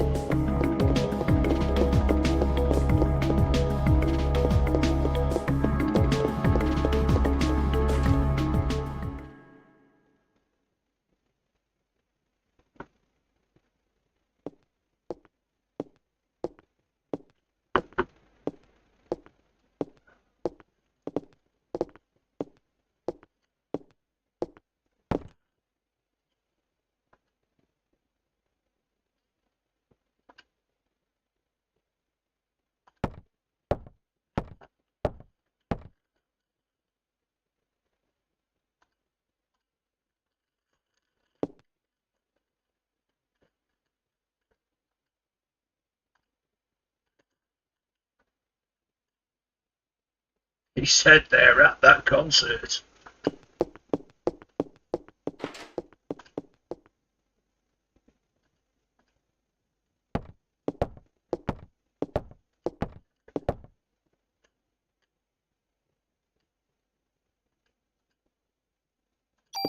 Oh, for God's sake.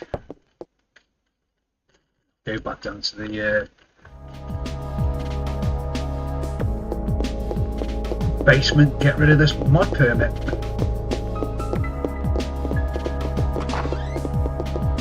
I'll be with you in a minute.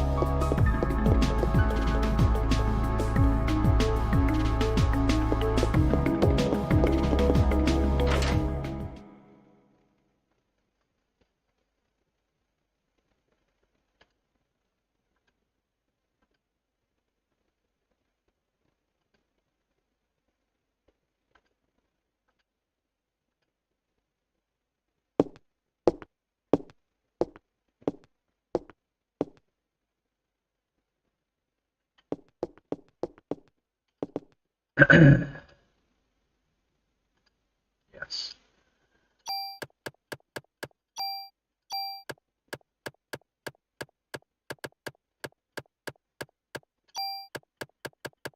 Take that out of there.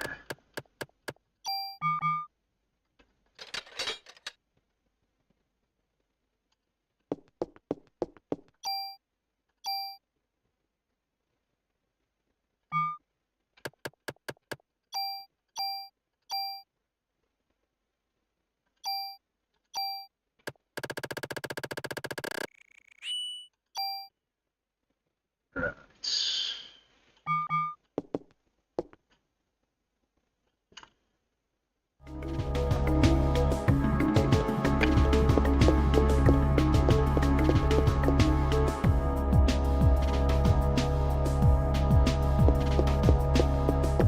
I just realised this gun has got a maximum clip of 30 and it only fires 2 shots a time. I don't really think I need to upgrade the bullet kill now.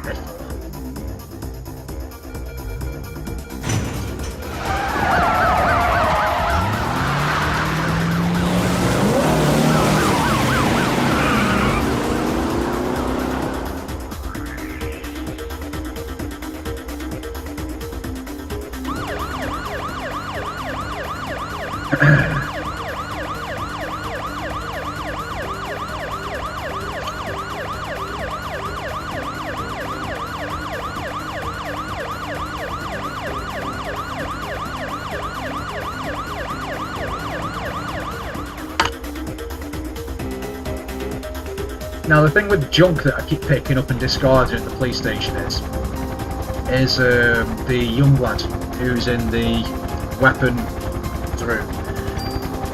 If you give him, I think it might be 255 or 300, yeah, 255 or 300 pieces of junk, he will then give you a special weapon, basically. I've never done it, so I don't know if it gives you options, if the type of gun that you'd like, or if it's more a case of he just gives you a random one. I've got no idea. It's never something that I've done, and that's purely because as you may notice, junk takes up individual slots in your inventory. So to get 255 or 300 to him, you've got to go to him a fair few times dropping off crap.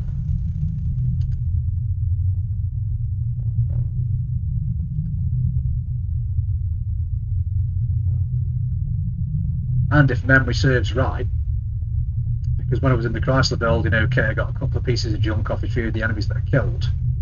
Wasn't anything else that was spawning in. So it might be that the individual floors of the Chrysler Building only have a set amount of enemy encounters, unless I was being lucky then. Meaning you can only get so many pieces of junk per floor. Whereas in this place, in the park, memory served me right, it's rife for junk. But on your first playthrough, you're never gonna do that type of a run unless you went insane. And ran back to the police station loads of times, drop it off.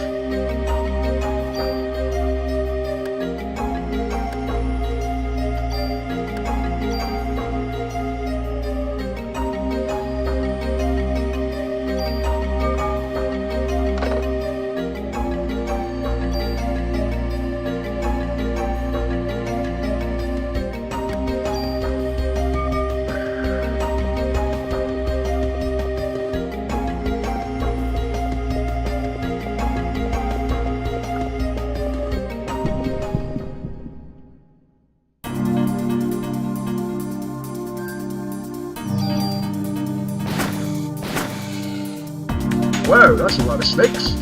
Crikey.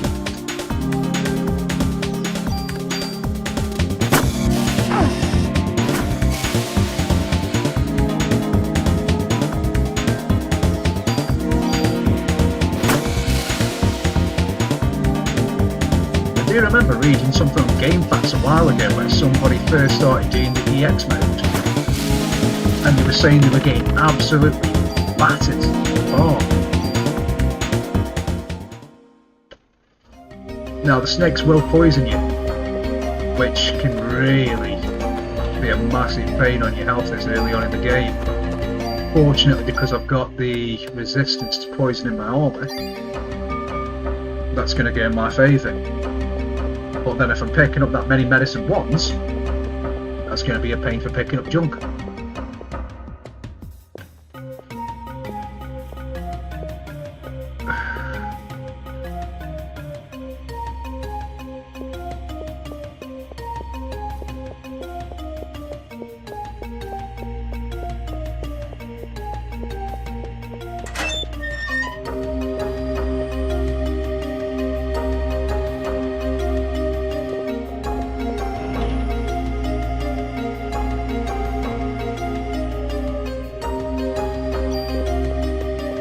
It makes me think I should do an EX round 2 and just stash all these guns, just so I never pick up a gun in the main game again, just in the Chrysler Building.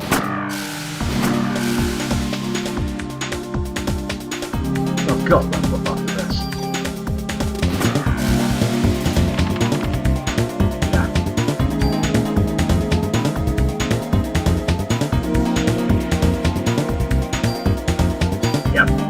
Junk from the crows.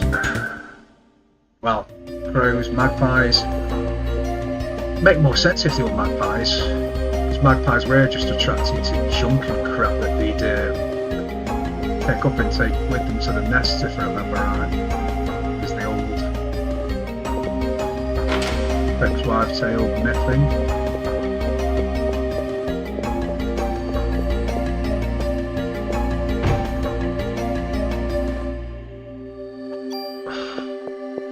Not picking up crap.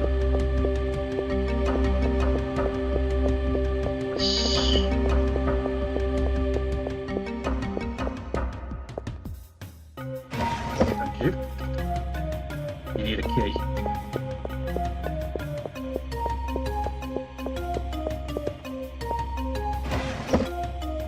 Thank you.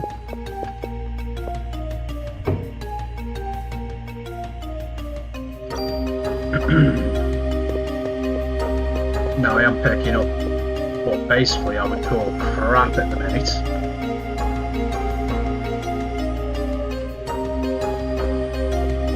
When I did my first playthrough, or should I say not first, when I did my last playthrough of the original game to get to this point, I must have run around this zoo about 5 or 6 times before I remembered that the key was in that cupboard.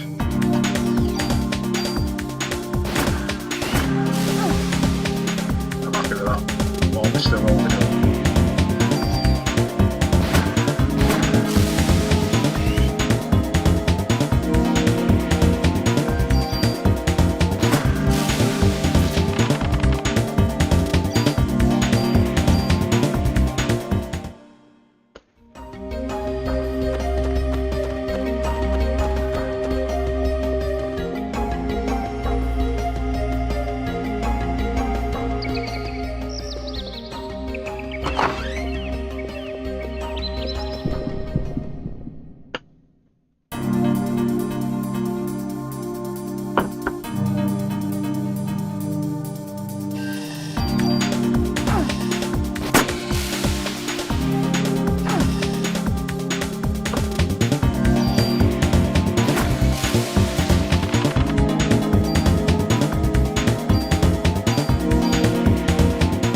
This is where my inventory gets filled really fast.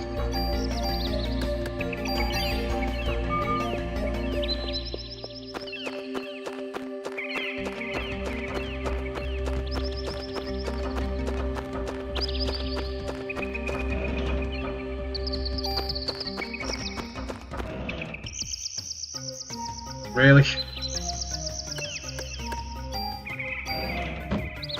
A cure poison. Right. Yeah, have a cure poison. What?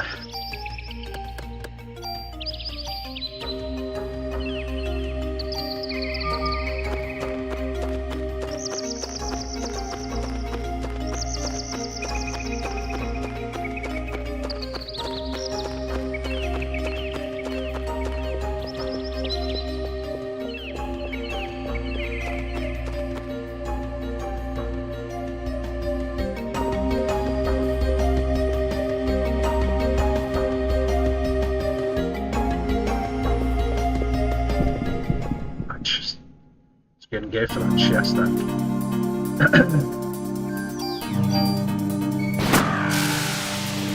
Why am I on fire?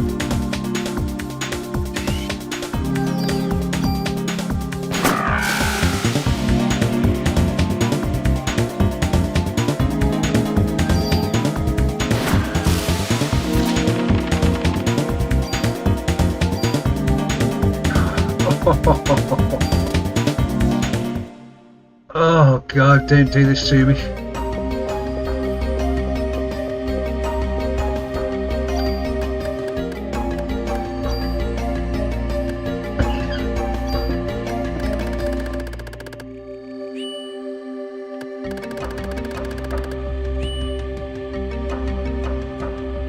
Do I upgrade? Well, how many is that going to be? 13 to... It's an extra 23 spaces. That's like 10 runs getting junk.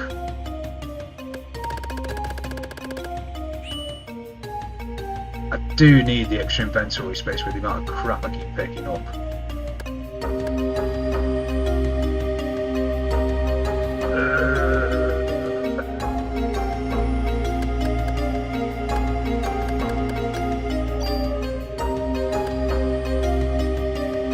I know I'm gonna start regretting all of this. Put you up to 65.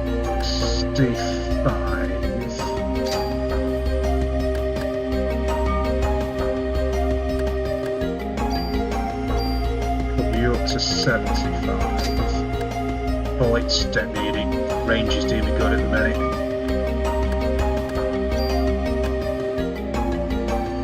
Put 4 on you. No. Yeah.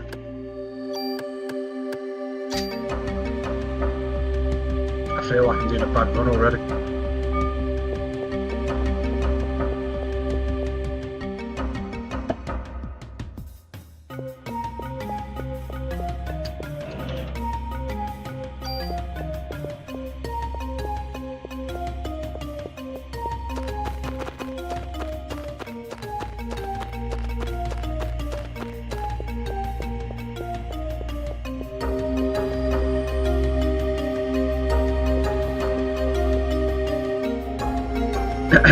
Let's not do it through junk.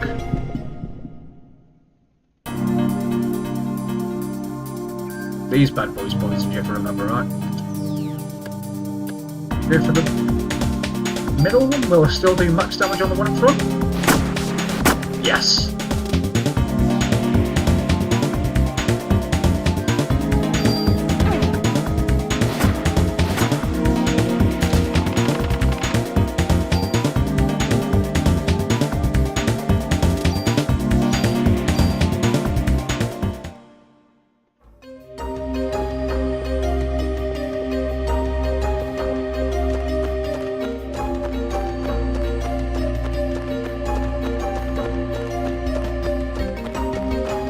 Something there.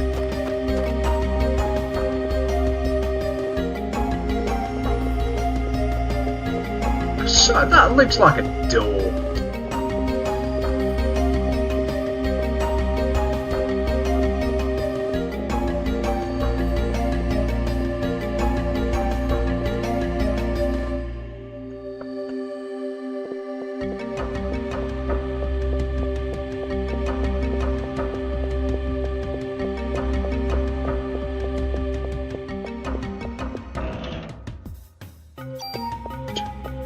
I forgot about that. It's shit anyway.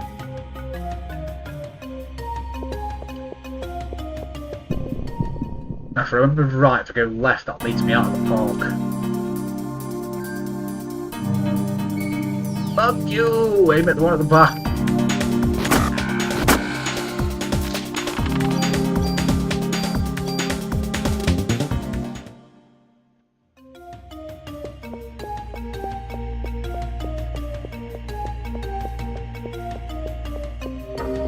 Is there a chest behind you?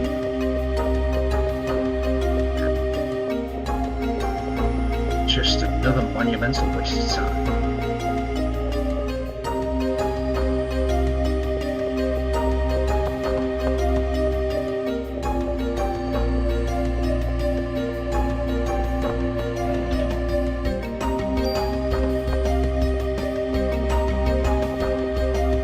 Reminds me of the old Mega CD game. Well, Mega CD, 3DO, whatever, Corpse Killer. What do you mean, Bob? Rips or bullets? It's a bullets.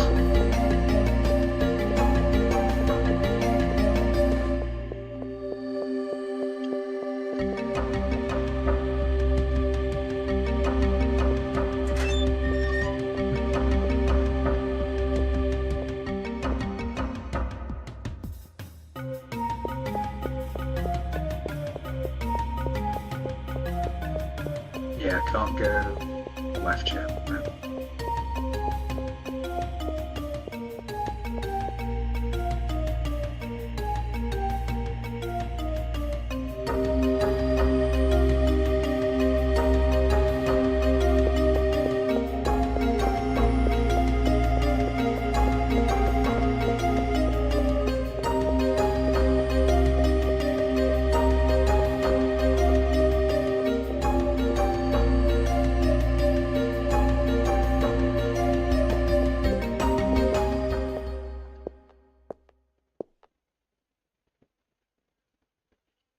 For those watching, I apologise for chain smoking.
I think what I may do is, time permitting, is finish this day and then take a break, and then maybe pick it up later, or carry on tomorrow.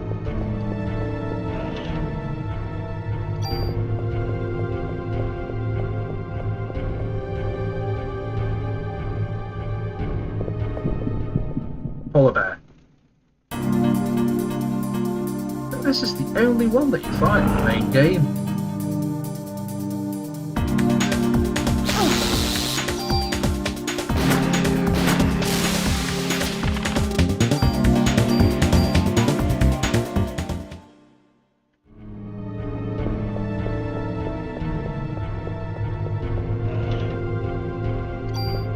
It's given me a fair few ammo pickups, but nothing else. I can't remember if I did that first time round or not.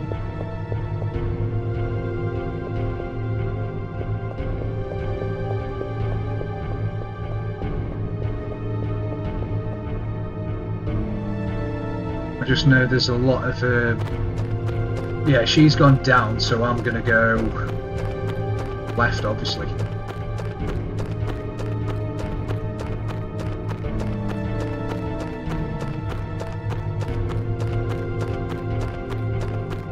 Because there are some other items, potentially stats boosts, that I can get around here.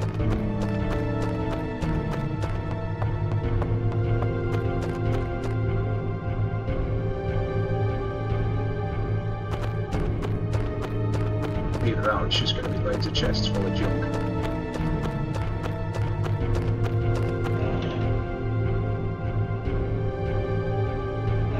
No, what's me on the phone?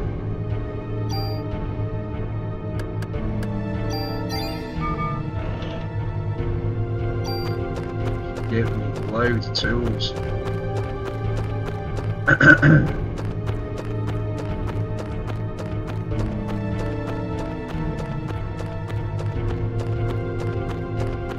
Yeah, so as I was saying earlier, when you use a tool you can take across a status effect or the plus stats from a weapon.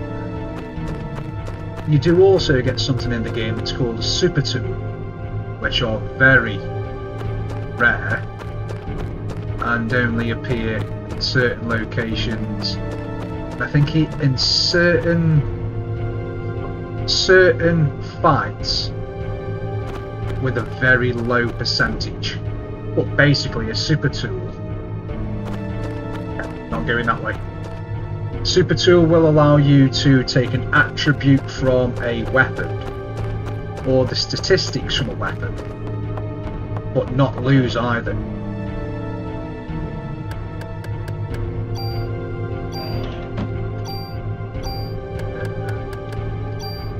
Now the way in which I'm going at the moment,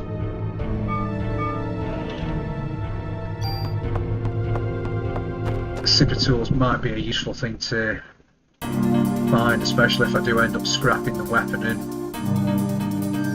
armour that I've got, if I find something better for doing the Chrysler Building.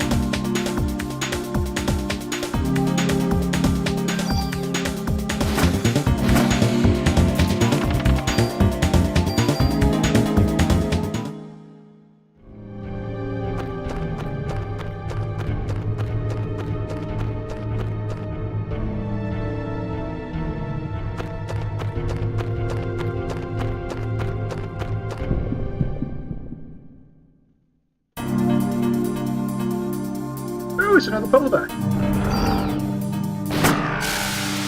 Ah, I did that again, didn't I? Something that I keep forgetting about, and I really should remember.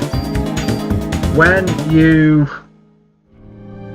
fire 2 shots at one enemy, and if you kill it on the first shot, you basically lose your second.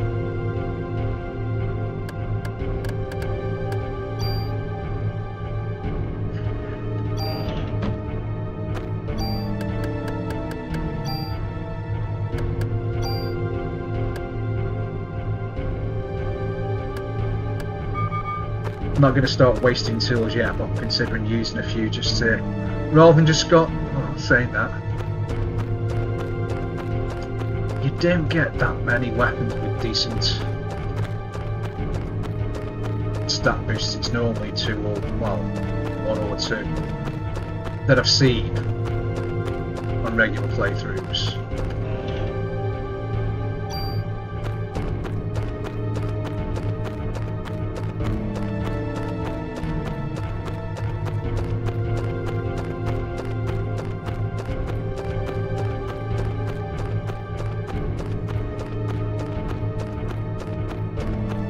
So if I go on this way, see what's up top. It's nothing special, then I can carry on. Get a day 2 out of the way.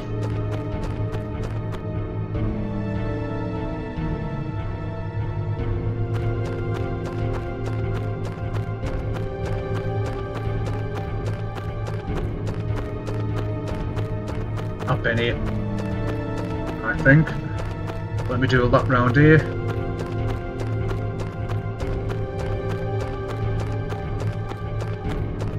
Yeah, I've done what I can do here, so I just need to carry on with the main.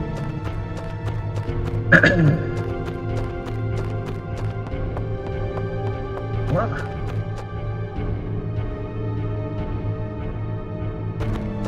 Yeah, yeah. So I just need to carry on with the main story now.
Wow, it hurt me.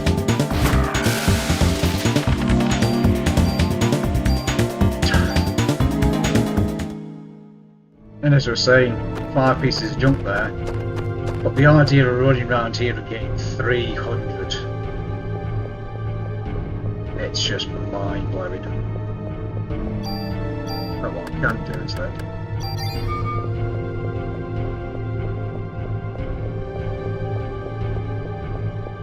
Echo, lamp on.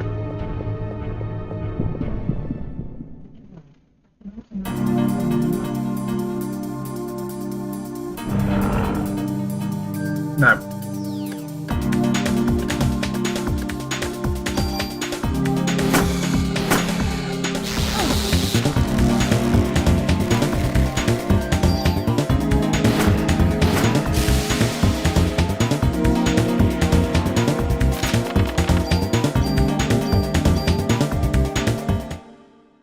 What I was thinking is that poison worth taking off, but it does actually seem to be okay for the moment.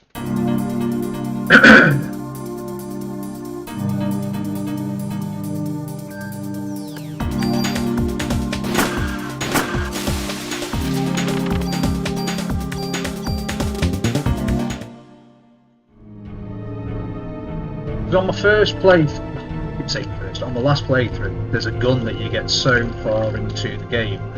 I'm not sure if it's actually part of the main story or if it's in the warehouse, which is like a mini dungeon on the first playthrough. And there's a gun you get, and if I remember right, it gives you, I'm not sure if it's called second attack, but basically, or second turn. Basically what that means is when you take it might be second action actually, or dual action. So when you take a turn, like what I have been doing, I can fire twice, and then it allow me to fire another 2 times, or alternatively use Parasite Energy, fire Parasite Energy, or double Parasite Energy, double fire. Seriously thinking if I come across that gun again on this playthrough, getting rid of that poison damage, taking up that ability.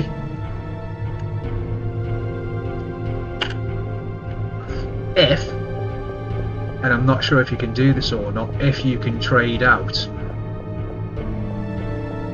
abilities on a weapon that way, because since this gun that I'm using is maxed out on slots, I'm not sure if you can replace the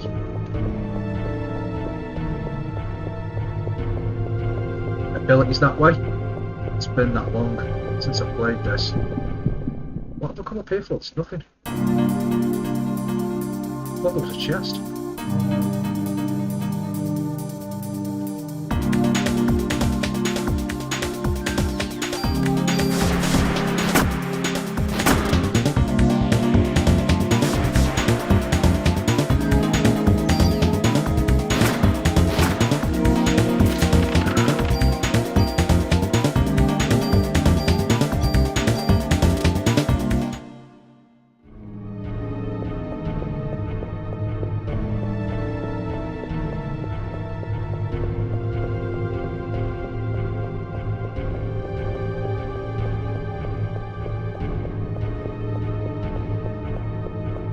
Oh, there is.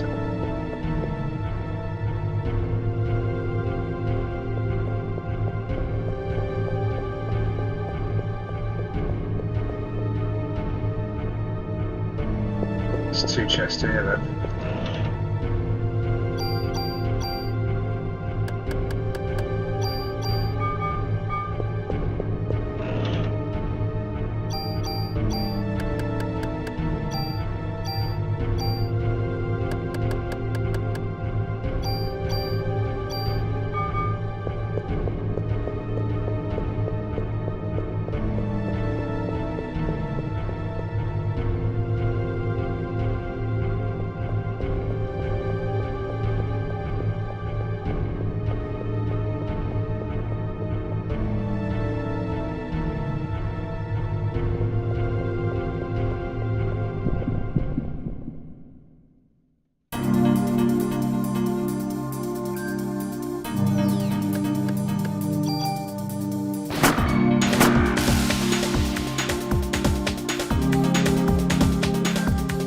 You'll see there, looking at my hit points, that the hit point plus that I've got equipped to this armour is already making quite a bit of difference.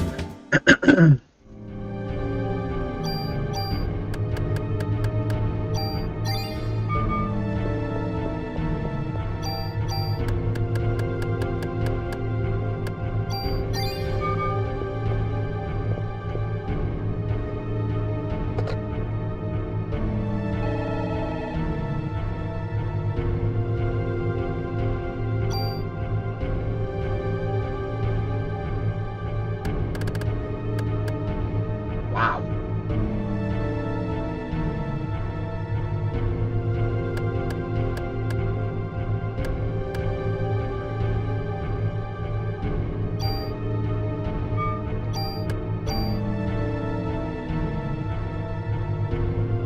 Oh yeah, okay.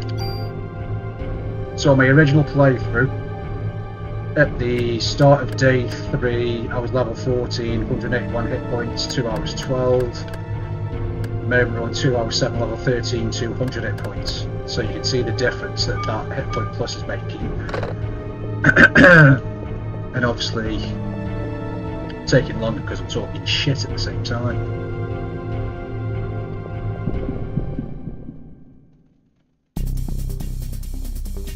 I've gone the right and wrong way here because too slow.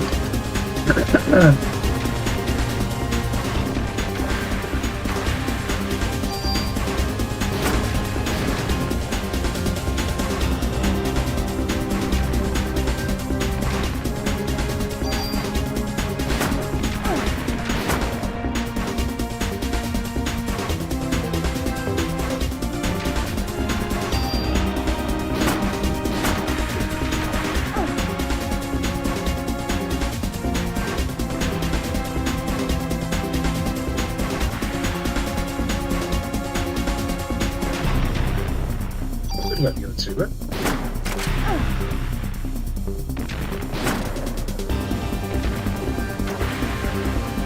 He's gonna go. Probably gonna shot him, to be fair.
There we go, put me over 14.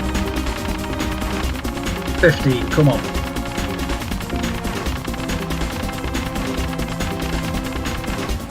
Oh, close.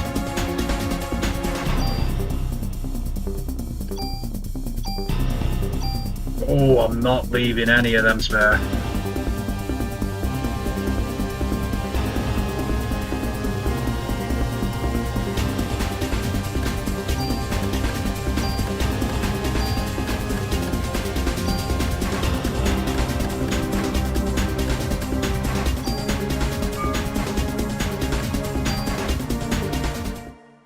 Yeah, I'm not leaving any of them pluses lying around. Use them now.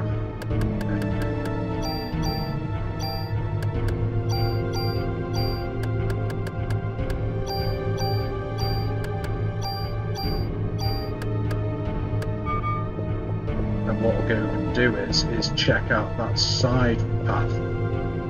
Because I thought that was where I needed to go, but it might not be.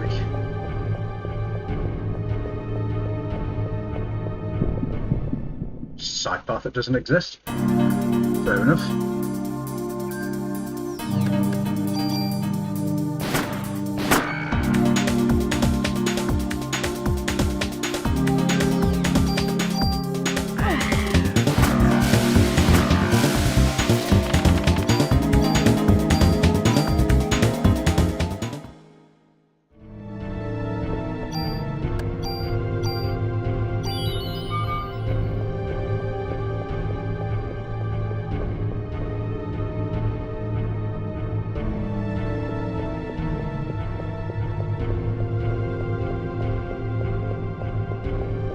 So I didn't think there'd be a chest around there considering what she's giving me.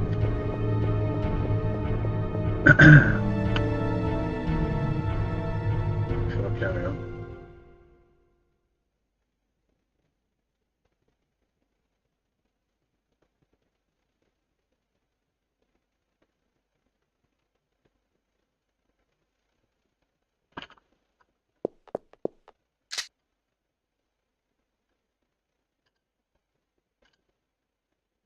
That Marvel Capcom, she's going to take me for a ride.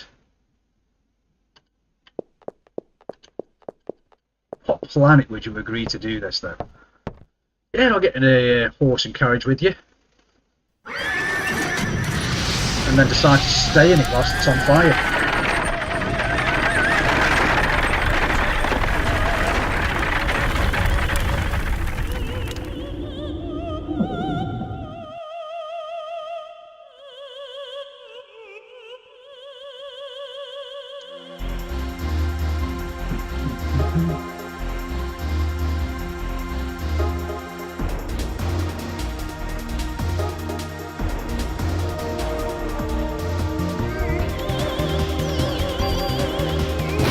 Oh, come on!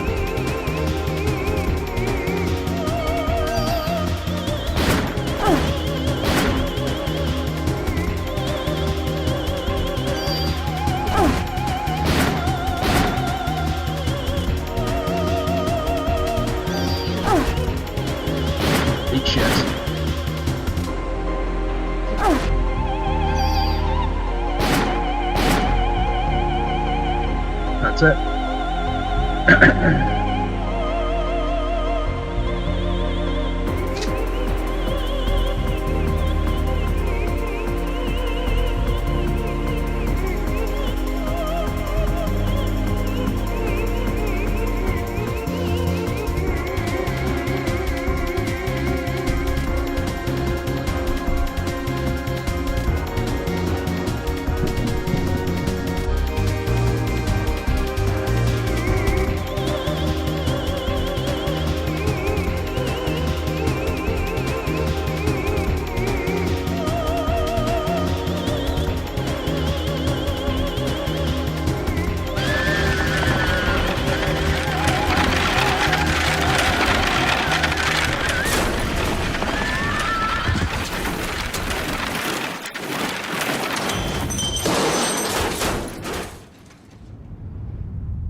Yeah, she was all weird. She melted into a pile of goo.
Such like an animated guy, just running everywhere. What's happening? There's a sale at Taco Bell. Lexi.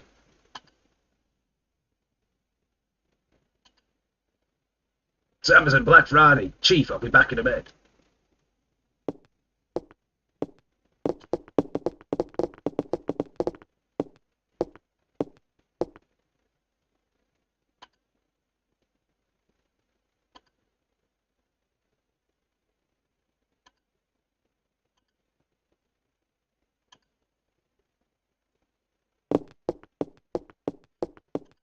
It's like even Aya walks in cutscenes, but this guy just runs everywhere.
You won't find a cat on the street because it's immolated, spontaneously combusted.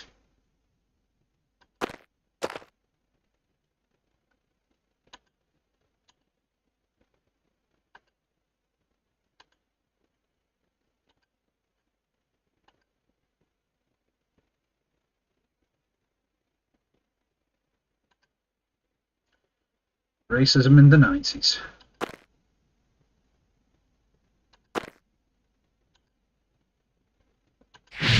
That's where it gets you. Self-immolation.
Yes, it's a hospital.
They all melted into slime and became one big mass.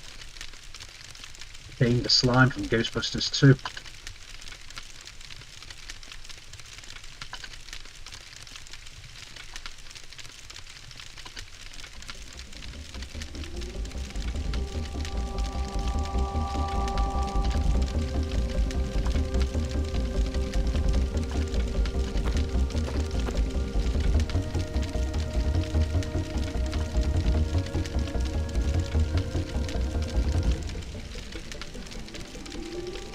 What kind of being? The ultimate being. That's what I just said.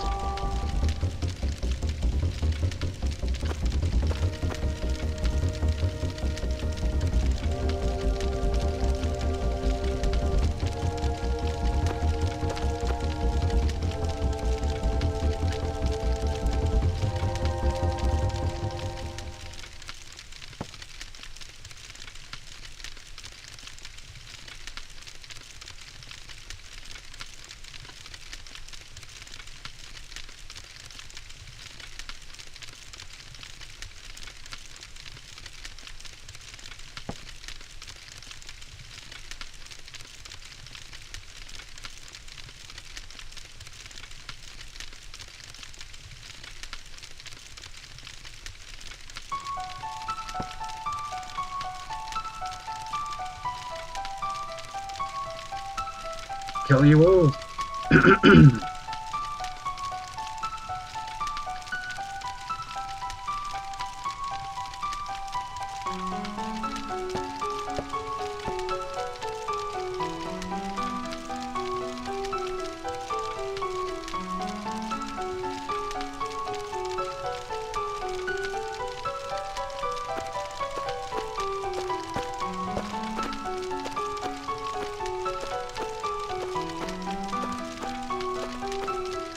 He's walking out of the room in the slowest fashion possible.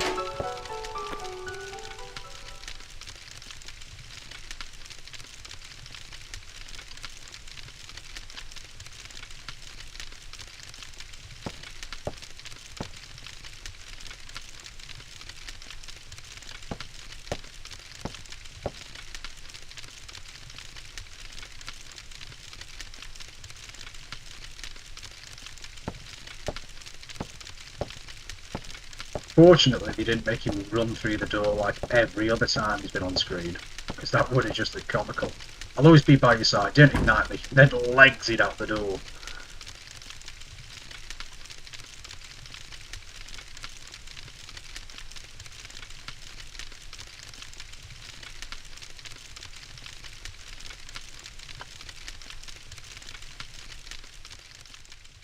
And I think that brings us to the end of day 2. Yep.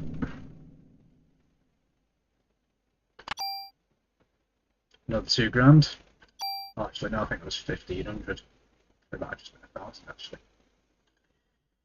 Yes, that will save my progress.